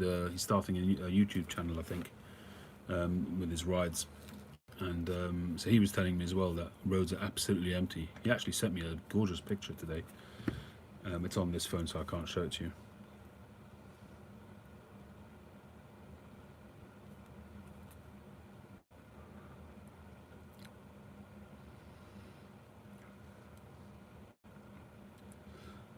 Have I heard from Hector? No. We had a little fallout anyway, so I probably wouldn't have heard from him anyway. We had a lover's tiff.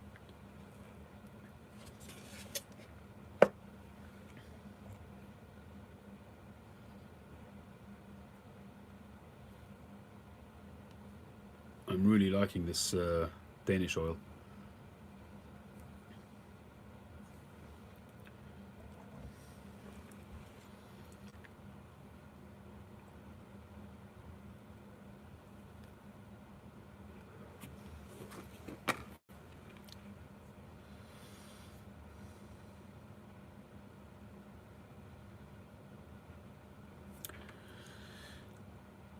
Out smoking Russia.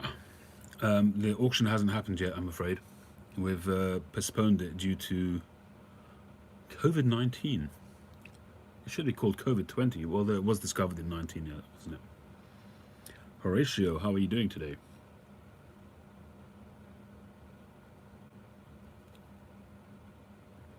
Thank you. That's very nice of you to say so, Russia. Your mask looks a little bit intimidating, but I guess that's for topical use. I'm doing well, thank you, Rauscher. The only thing I need back is my smell and taste. It is 2:20. I should be getting to bed. But this cigar's got a few more minutes left. Thanks, Jorge. Am I pronouncing it properly? Or is it George? That was you spraying some paint. Cool. You know what I've actually been quite hooked on is that car custom West something customs. I love it.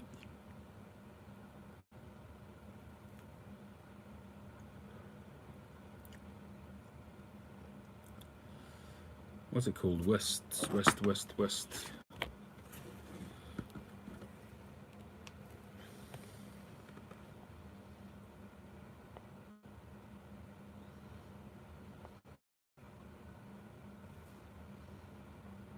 Coast Customs. I'm quite hooked on that program.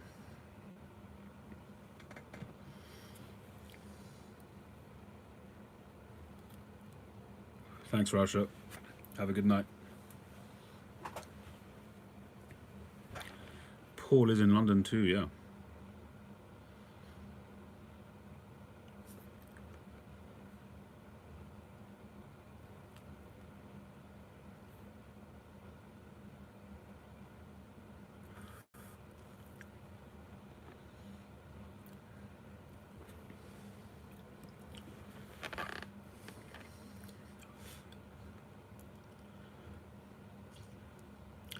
So Mike, you still there? You tried any new tobaccos recently?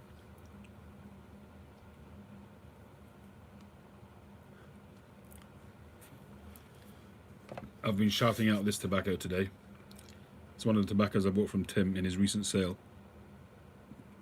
Samuel Goeth, Scottish Autumn Flake. A very, very nice tobacco. I mean, as much as I can taste, it could be it's a lot richer, I don't know. But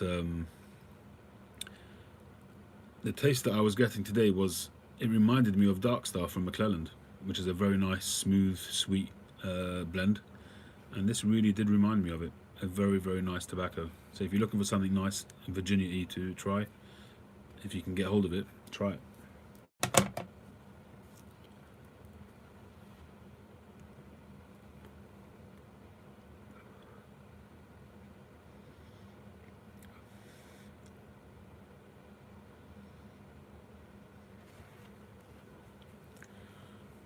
No, I bought just the 2 tins of the Scottish mixture, Scottish Autumn Flake. I bought a tin of HH Latakia, which I've never actually tried, but people say so much positive about it, so I wanted to try that. I probably wouldn't have bought it, but because he had it, and I bought 2 tins of Bengal slices, which I have had in the past, and I do have a tin sitting in my cellar somewhere, but I figured I'll just put those in my cellar as well.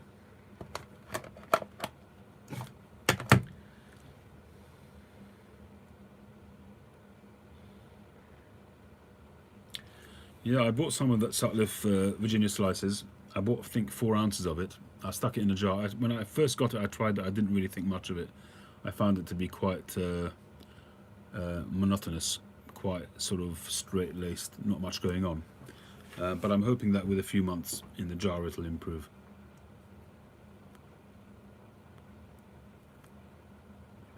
But I'll tell you, tobacco, which is under the radar. Well, I don't know if it's under the radar, but what's noxious, Philip?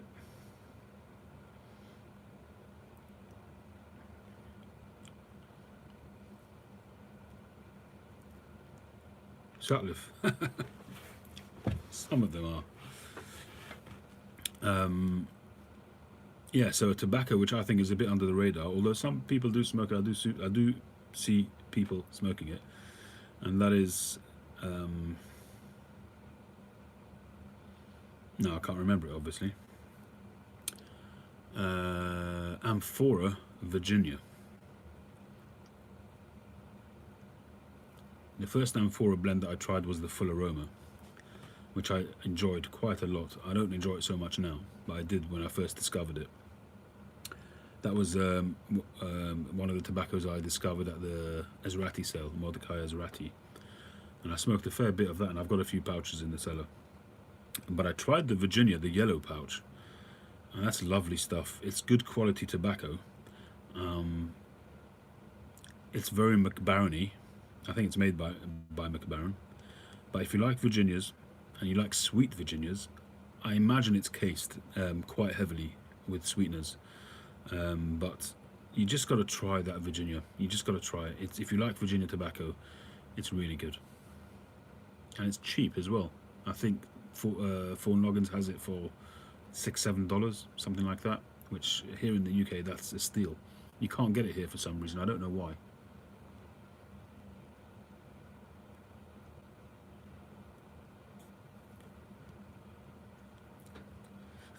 Amphora's been pooping up a lot. Lool.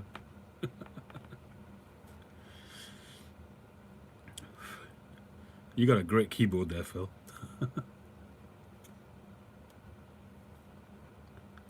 Phil, surely with your metalworking that you can do, you can fashion a nice metal keyboard that will be reliable.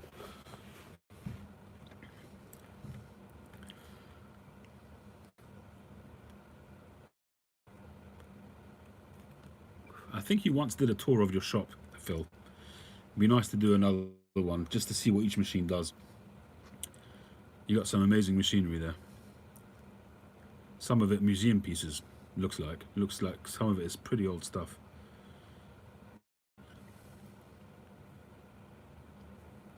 Some of the older stuff is the best, isn't it?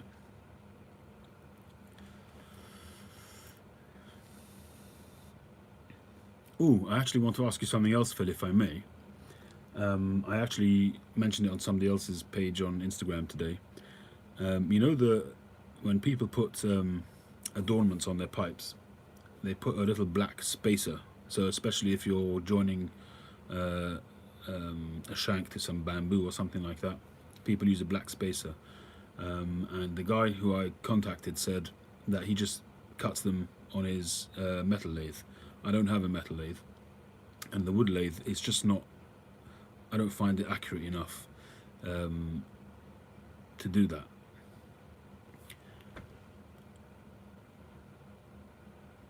It's ebonite, yeah.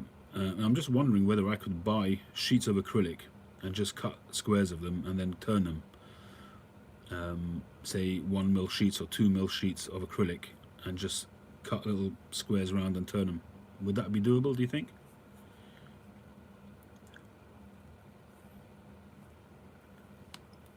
Or do you need that softness in the ebonite to absorb any sort of troughs, sort of unevenness in the face of whatever it is you're joining to?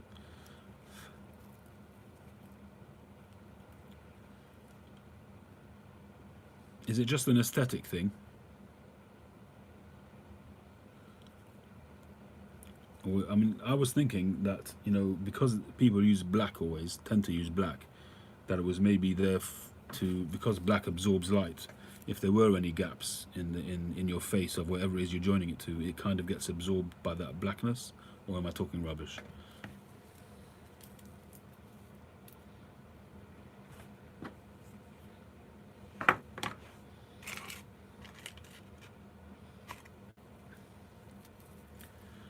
Oh, that's good to know, Mike. So I might have to do that.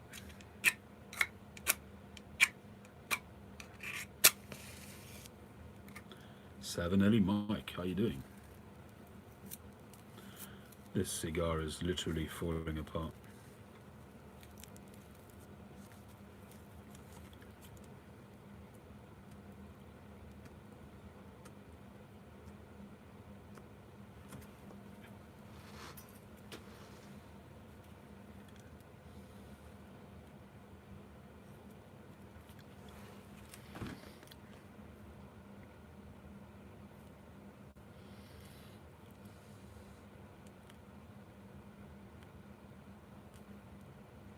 Yeah, framing I understand. So that's an aesthetic thing. But to join surfaces that may not be flush, will the softness of the ebonite absorb that? I mean, do you clamp that to get a real tight fit, or do you just glue it on?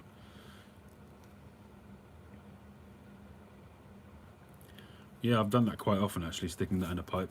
I actually posted a picture of this in a pipe forum on Instagram, and people were horrified.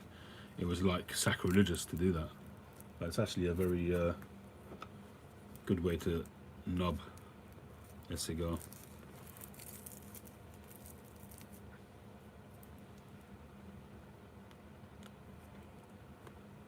There you go.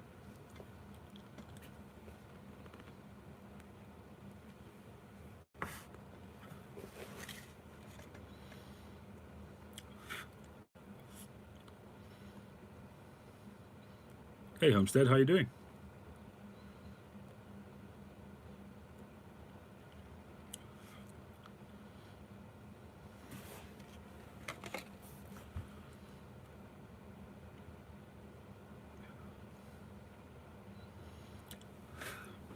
Very slightly concave, the mating surfaces. That's skills which I don't have yet. Not unsmoked anymore, good to hear. Hey PA, long time no speak, how you doing?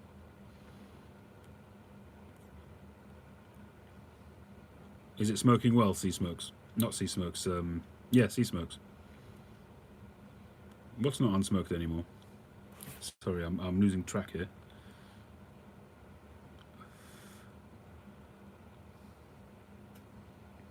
Alright, anyway. Um,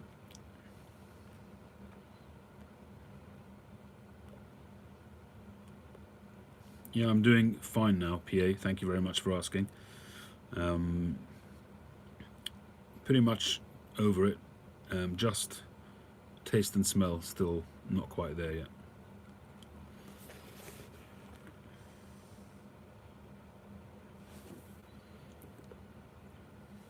Oh, the pipe that I made on Saturday, yeah, I've smoked that a couple of times now. No, no, no. The pipe I was making is actually spoken for. That's this one here. This morning, when I did my morning drive. No, no, that's the one it's modelled on. Funny you should say that. When I did my morning drive this morning, I actually said if anybody wants, I don't usually take commissions, but if anybody wants a particular shape or a particular pipe, I'll give it a go. And somebody contacted me and said he loves this pipe. This is an Ascorti. It's a panelled billiard, but it's actually a very soft panel. It's not very much of a distinct panel.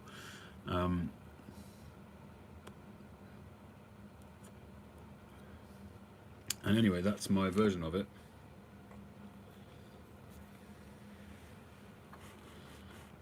Obviously the stem's separated, but and you can see that diamond shape at the bottom there, which I copied as well.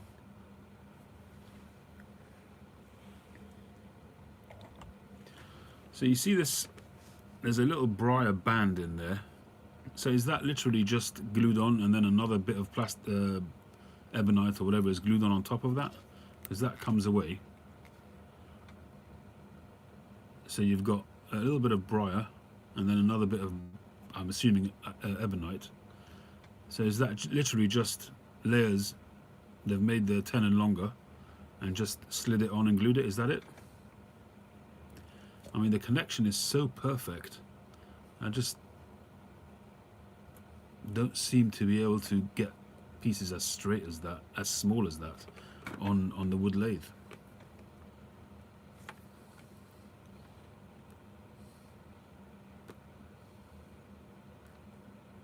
Hey, Bazerkley. Welcome from Silicon Valley.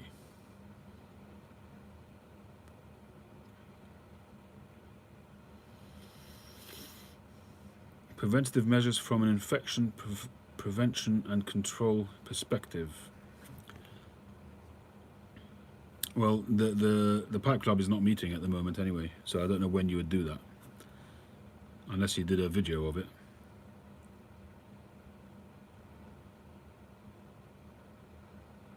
Oh, is it loose? Yeah, you're probably right, actually. Looking at it, it is a little bit translucent where it gets down to the bit. You can see the draft hole, so it's really thin.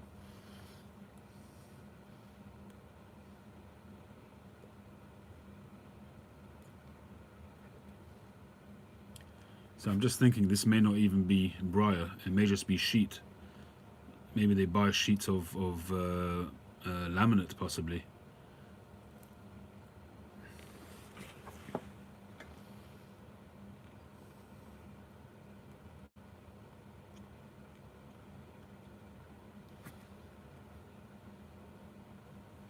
Oh, the first meet back, yeah.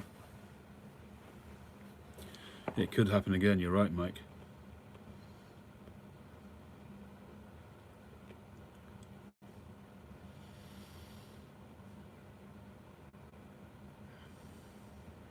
Yeah, so cut it larger and then glue it and then sand it in.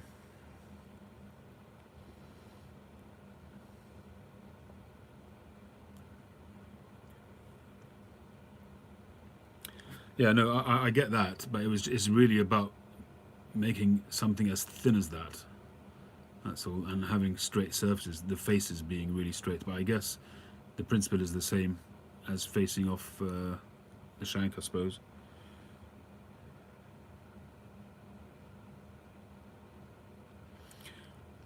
Yeah, I have seen his website and I've seen them, but I find that with a lot of these, unless you have seen it, I'm always wary of buying. I've seen the rings as well, yeah. I spent a lot of time on there today. I actually did an order there today.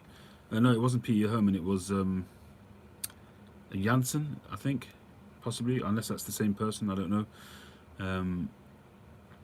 But I have seen this website, and I've seen that he's got stems with, you know, adornments on it.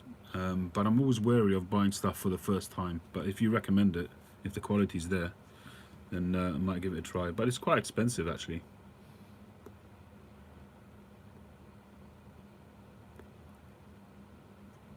And at the moment, I'm really focusing on really traditional pipes in terms of literally just like that, just stem and bowl.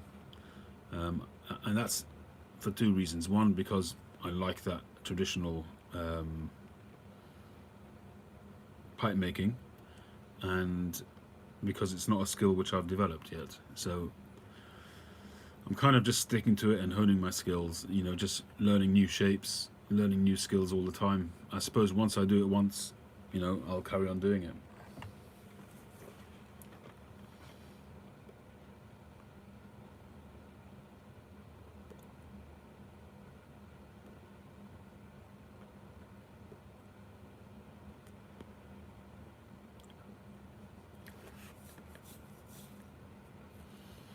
But yeah, Mike, you make a very good point. I think nobody knows anything about this pesky virus and whether it's going to go around again.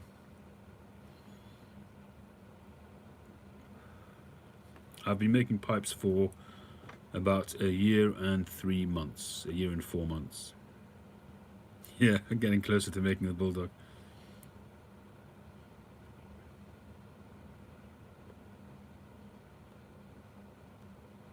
Yeah, absolutely, Phil.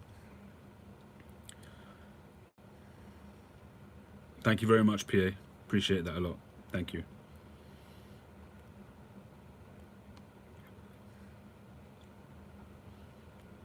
What I've noticed, Phil, is that you kind of get into when you're shaping a pipe, when you're on the wheel, and that only comes with experience, is that you just get into kind of into a zone, and you just kind of learn to do things when you're doing particular shapes. You just learn to do things in a certain way, and it becomes what's the word? Is it muscle memory? And you just kind of, and that's still developing. I'm still very early on. Muscle memory, yeah. I'm still really early on, and I still have to be very careful, on the wheel when I'm getting close to junctions and things like that. But definitely, you do feel that kind of becomes more and more, I wouldn't say automatic, but it gets to be like that. And you get comfortable doing certain things. And obviously, I'm all about challenging and sort of growing and trying to learn new things all the time. But I feel that I need to just keep doing what I'm doing so that I've got it down pat. And I think that you never get it down pat. You've always got to be careful. You've always got to focus and be careful when you're making a pipe, because a little slip, you can wreck a pipe. But I'm kind of quite content doing what I'm doing.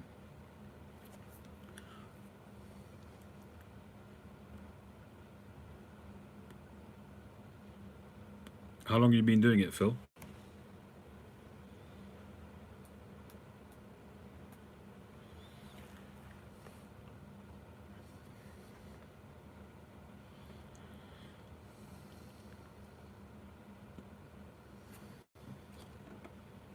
11 years. Wow.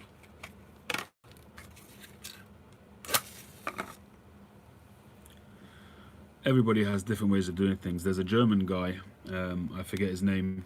He does videos quite regularly. He's got a very interesting way of putting adornments on his pipes. Very interesting.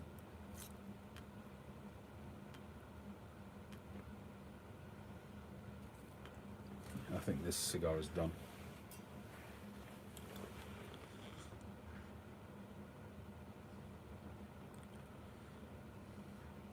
And you take a guy like Ian Walker, for instance, on Northern Briars.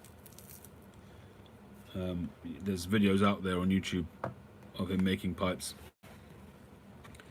And he works, as you probably know, he works on a longboat on a canal. His shop is on a longboat, on a barge. And he literally has a wood lathe. And that's about it. He has one wood lathe, and everything works off that. And that's it. And he makes amazing pipes.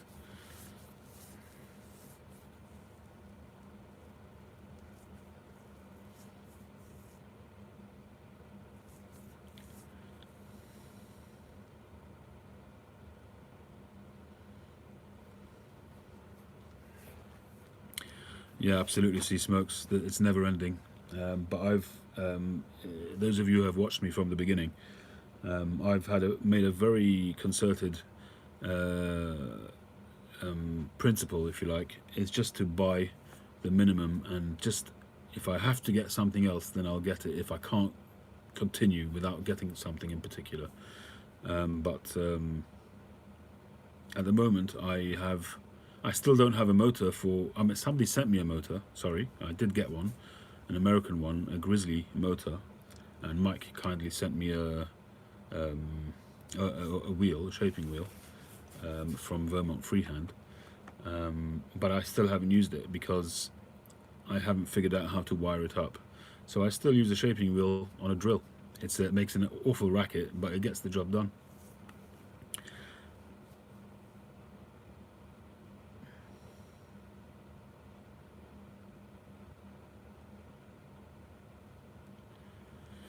An old treadmill. I think you mentioned this the other day as well. I have a bit of a limitation there, is that I'm not very experienced in putting things together. I can do lots of things. I can do a lot of electrical work. I wired up this room here. I can do quite a bit of handiwork, but when it comes to machines, I'm absolutely got no knowledge. Once I get the knowledge, I'm sure I could do it. I'm pretty handy, but I just don't know anything about machinery. Yeah, absolutely, Phil. You know, when I first, one of the first things I bought was a wood turning set, and one of my philosophies is that when I do buy something, I'll buy the best that I can afford. I'm a photographer by trade, and I did the same with my photography. I bought the best lenses that I could buy, and that's always worked for me. I'll buy something that I need, but I'll buy the best that I can afford. And when I first started, I bought a set of Robert Sorby, which is a good make, turning tools, and I spent I think it was like £180 on a set of 6 or 7 tools. I use one tool, just that. That's the only tool I use of the set. I don't think I've touched any of the others, hardly, since I first bought them. And this is the only tool I use. I've learnt how to sharpen it up, and that's it.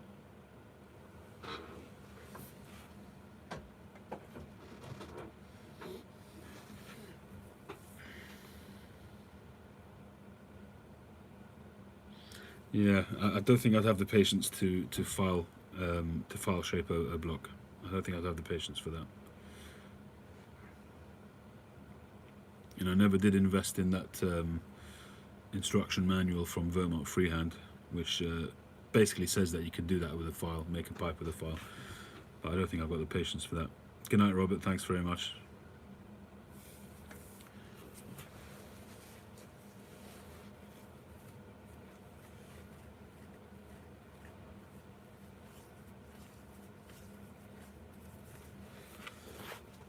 Oh, that's interesting.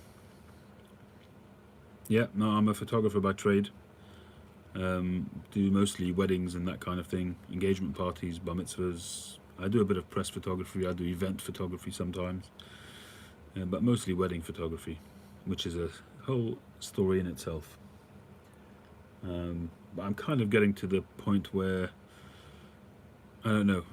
The pipe making is really taking off quite well, and I've got to make a decision at some point. But for now, I'm just carrying on making the pipes sort of in the afternoons, evenings, and when I'm not doing any other photography work.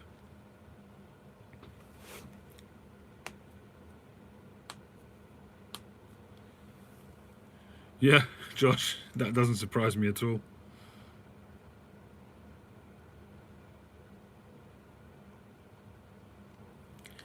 Yeah, I mean, when I first started doing it, when I first bought the lathe, I said this at the time, is that I wasn't intending to really make a living out of it at this stage. Cheers, Sea Smokes.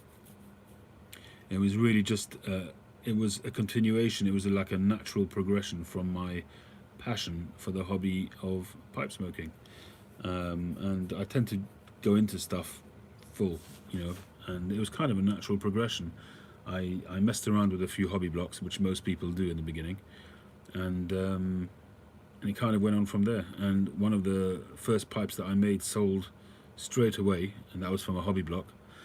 And it kind of went on from there. And I think I've done 100 and I'm not sure, 105, 106, 107 pipes, and I've probably sold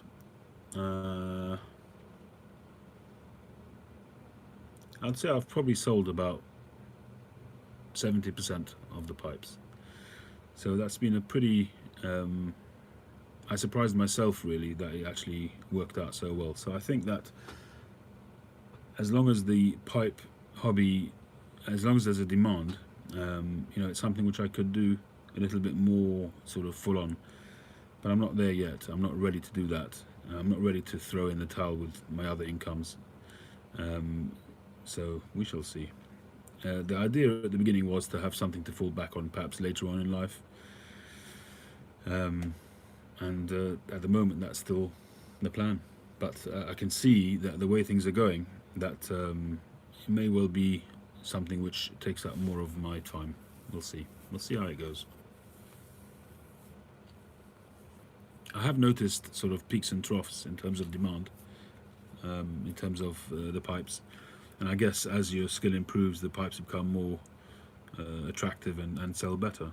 But what I really want to see is people sort of saying that they're enjoying the pipes because they smoke well. That obviously for me that would be a huge boost. At the moment, you know, I'm making the pipes as to look as good as possible, but also I am spending time to make sure that they smoke well, and I'm doing certain things to ensure that they smoke well, such as trying to make sure that there's always a decent bit of briar under the bowl and that kind of thing. I suppose that takes time. I'm really early on. I've got quite a few repeat customers, such as Josh Pipe Grump. Got quite a few of my pipes, and I've got a couple of guys who have bought. I've got one guy in particular who's probably got about 10 of my pipes already. Josh has got, I don't know, 5 or 6 by now. But the repeat customers, that's very rewarding. You know, if people come back because they're happy with the way they smoke, that's really important to me. And you know, I want to develop a reputation where the pipes smoke well.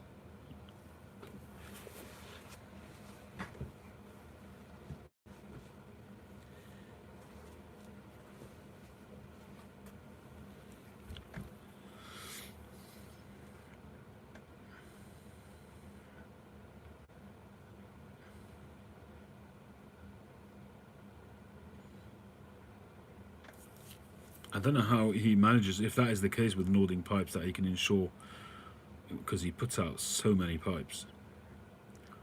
I'm assuming that he's got a factory rather than, I mean, when he's putting out so many pipes, I mean, I don't know, maybe they are all handmade. I don't know how many people he's got working there.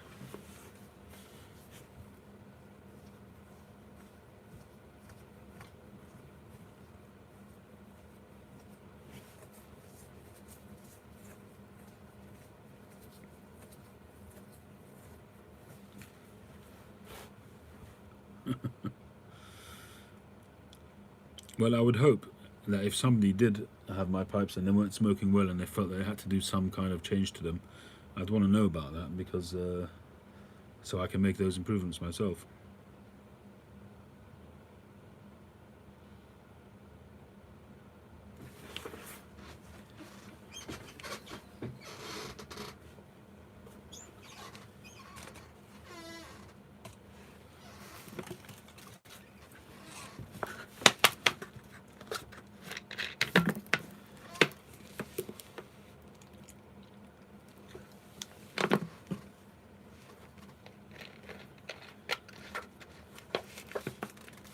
Josh most definitely has a channel, and his videos are very artistic, very creative.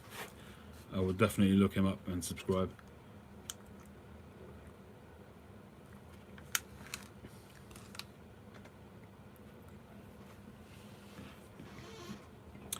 It definitely is that way, Phil. But the bottom line is that, especially first-time buyers, they're going to be pulled in by the aesthetic because they can't see the mechanics.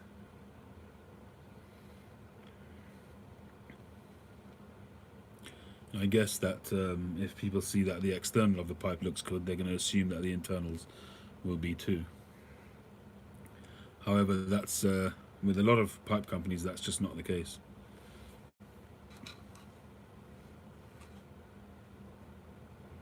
The channel names are right there. It's Pipe Grump. Next to the picture, there's the channel name.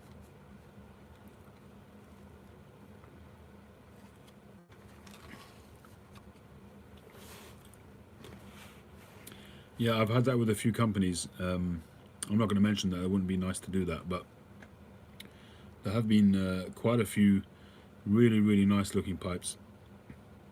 And, sometimes the way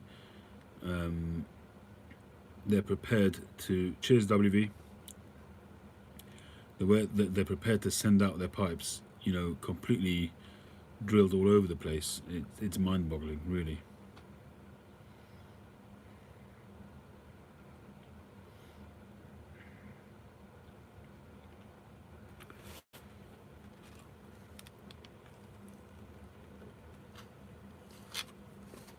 Having said that, I've had quite a few pipes where the drilling has been really bad, but they smoke really well.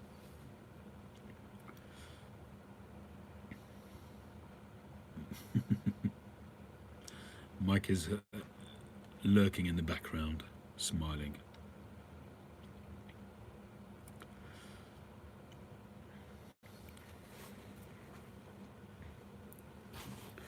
How would you compare current Ashtons to the old Ashtons?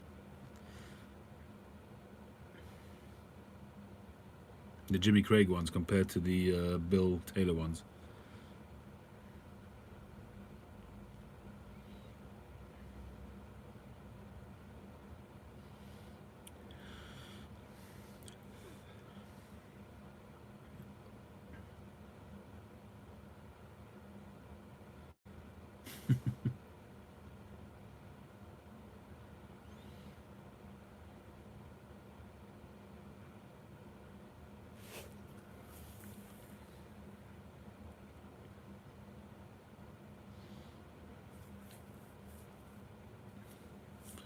Do you get Jimmy Craig Ashtons, Mike, coming through your shop?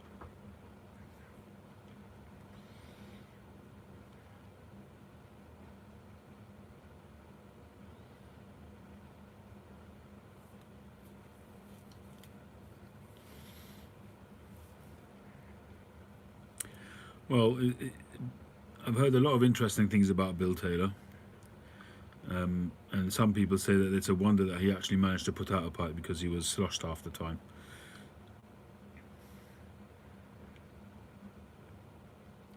We don't seem to get them so much here in the UK, the current Ashtons. I don't see them around so much on the websites. They tend to go straight to America. I think in Germany as well. I just think that here in the UK you just wouldn't get the money for them.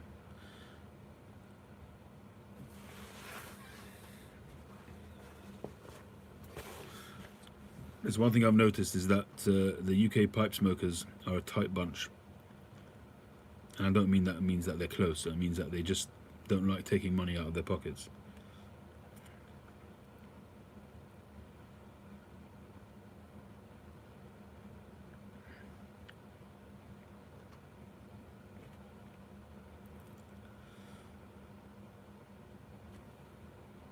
I've had a lot of criticism from some of the UK groups.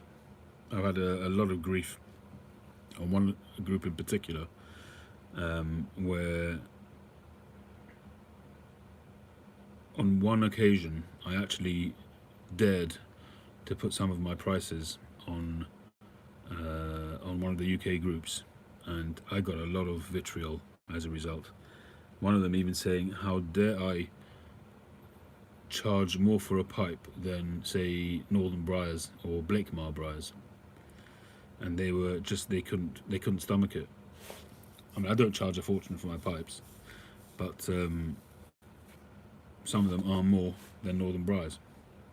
And Blakemar is particularly good value for money. You know, they're solid pipes and they are good value for money, very, very cheap.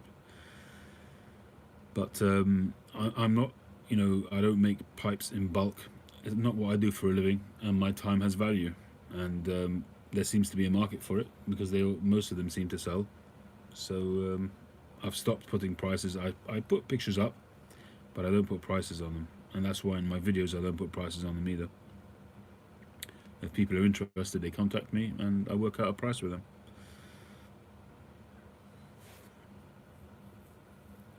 Snooker stories. Oh, I haven't heard those.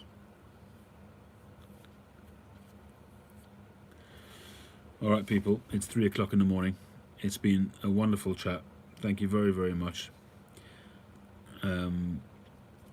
It's been great. Phil, especially, thank you very much for all your advice. I'll tell you something, when it comes to pricing, when I first started doing photography, my brother, actually, my older brother, is a couple of years older than me, and he was sort of dabbling in photography before me. I mean, he wasn't doing it as a job, but he did a little bit on the side. And when I first started, obviously I had to sort of take low-end jobs all the time to just get started and get a name out there. So people were calling me, say, for argument's sake, to come to an engagement party, and they'd say, okay, could you come for half an hour and just get some photos of the couple and of the crowd, and that's it. And I was kind of, you know, having to charge. How much can you charge for half an hour? Obviously, they don't take into consideration that you got to sit at a computer and process them and tweak them and all of that. And but he said to me one thing which I'll always appreciate. He said, you've got to set yourself a minimum price and stick to it. You've got to place a value on your time and on your effort and on your skill. If you don't place a value on it, then nobody else will, and they'll just keep taking you for a ride. And from that day on, I set a minimum price, and it really made a huge difference. And for me as well, I'm making these pipes in my sort of spare time, and that time has a certain value. And you know, thankfully, people like what I'm doing, and they seem to be selling fairly well. So I can't be pricing too crazily. It can't be that bad.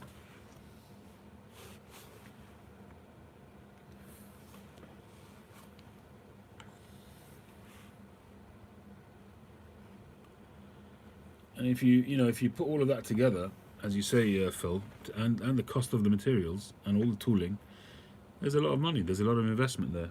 You know, buying a decent piece of briar alone. You know, if you're buying a decent sized block, a grade 1 Mimo briar, you could be paying $40 for a decent block. And how can you then go and sell that pipe for $80? You know, it's just not doable. You got the stem, the cost of the stem, the time involved. I don't know how Blakemar. I mean, he obviously he has. He's got machines which obviously can speed up his work, and he can put out a lot of pipes. But for artisan carvers who are doing one pipe at a time and hand carving it from beginning to end, you know, you can't do it for $80. It's just not doable. You can't make a living out of it.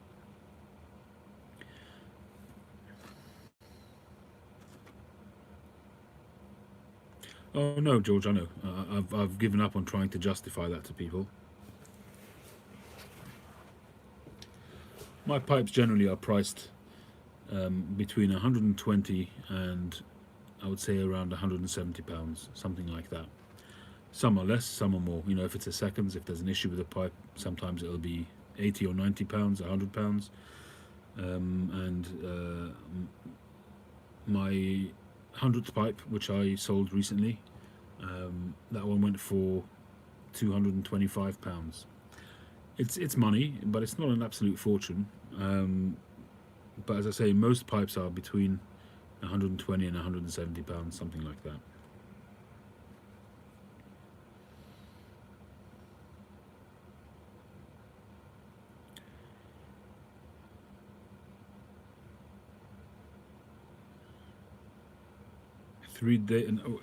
your typing has gone a bit funny again. Are you saying that you have an average of 3 days per piece whilst you're goofing around?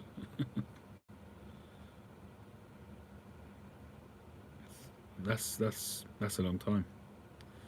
I don't know how you do it, Phil. I mean, I don't know if that's your main income or not, but the prices that you charge are very, very fair. Um, I don't think I would have the patience to work on a pipe for 3 days. It's just that I couldn't make enough money to make that work for me. Most times, if I set out making a pipe, I'll have it done that day or finished the next day. On average, I probably spend 4 to 5 hours on a pipe. Granted, I don't make many stems from scratch, very rarely, and that's something which obviously I still want to do at some point. But the way I make my pipes, I'm very careful about how I match up stems to pipes, and most of my pipes, they don't look like they're made with pressed stems. That I spend a lot of time on the stems to make them work. You know.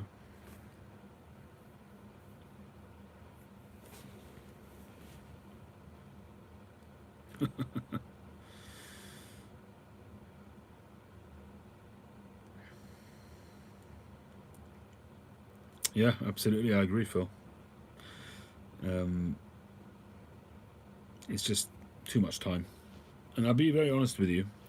I use decent quality stems, and if you're gonna be charging $500 or $1,000 for a pipe, I can understand that. Where people are, machining the inside of the stem to the nth degree, to get that absolutely smooth, perfect path for the smoke. I get that, I really do, and that's a skill. Um, but the stems that I use are made very, very well, and the draft hole through those stems is smooth as butter. Um, I've never had a complaint. I've never had an issue with my stems. I do spend time to make them as comfortable as possible. As you can see on this one, I've spent a lot of time. It doesn't look like that when you get it, and spent a lot of time making that comfortable.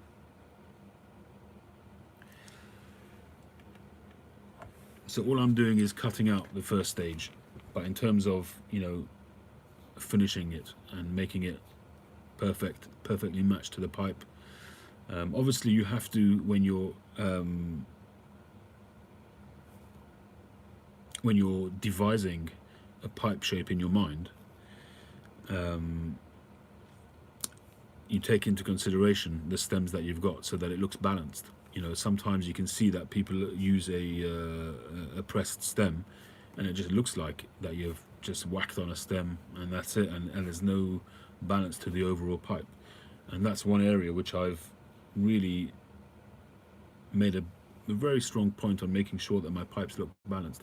And many people have told me that they couldn't believe that they were pressed stems because they just look integrated. That's the word I'm looking for. They look integrated, and it works for me. I think if I had to cut stems at this stage, if I was doing it full time, different story. But based on how I'm doing it at the moment, the way it's structured for me at the moment, that works for me.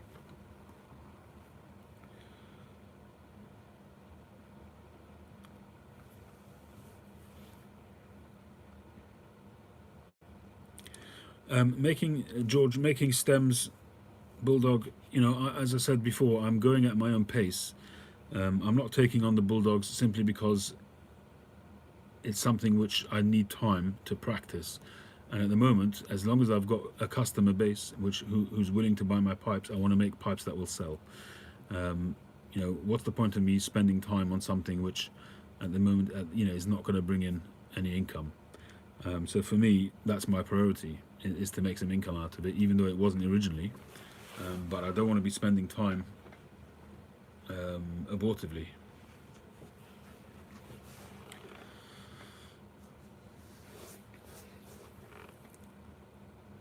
So today was an interesting exercise, you know, making this square shank. As I say, it's the first time I've done it. It's come out well.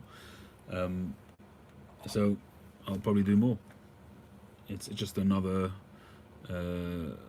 feather in the cap, so to speak. And I'm sure in time, diamond shanks will come. But I'm not pushing on it. It's not something which I'm desperate to do. There's plenty pipe shapes out there to make without a diamond shank. And the same with the stems. The stems will come. You know, if I want to first hone my skills at pipe making, and then, you know, once you get established and you got a name and you feel that you'll get that return on the extra time that you spend on making a stem, then yeah, it would be worthwhile. Now, if I started making stems, it would make no blind bit of difference to the pricing on my pipes. So what do I need to do it for? If I get to a stage where I can charge more money for a pipe, or that I want to charge more money for a pipe, and I'll spend another 2-3 hours making a stem, and I can charge another $100 for that, or another $200 for that, then yes, it would be worthwhile. I've got to make a return. So if I can't make a return on it, there's no point in me doing it. So if I get to a stage where my reputation goes to that point where I can charge more for a fully hand-cut stem, then it would be worth doing.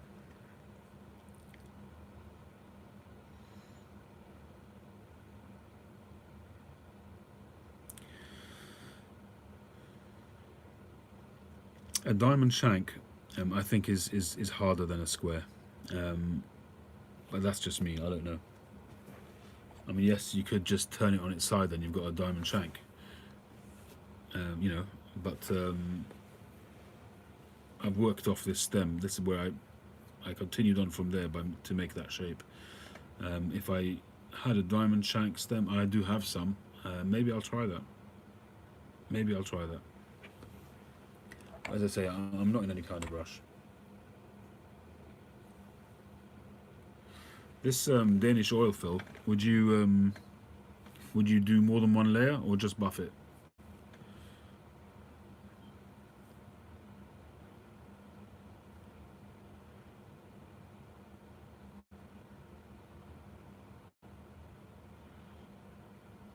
Yeah, that's what I did with this. I turned it round, and then on the belt sander I just continued on from that square stem, and it worked very, very well. Better than I expected, I must be honest.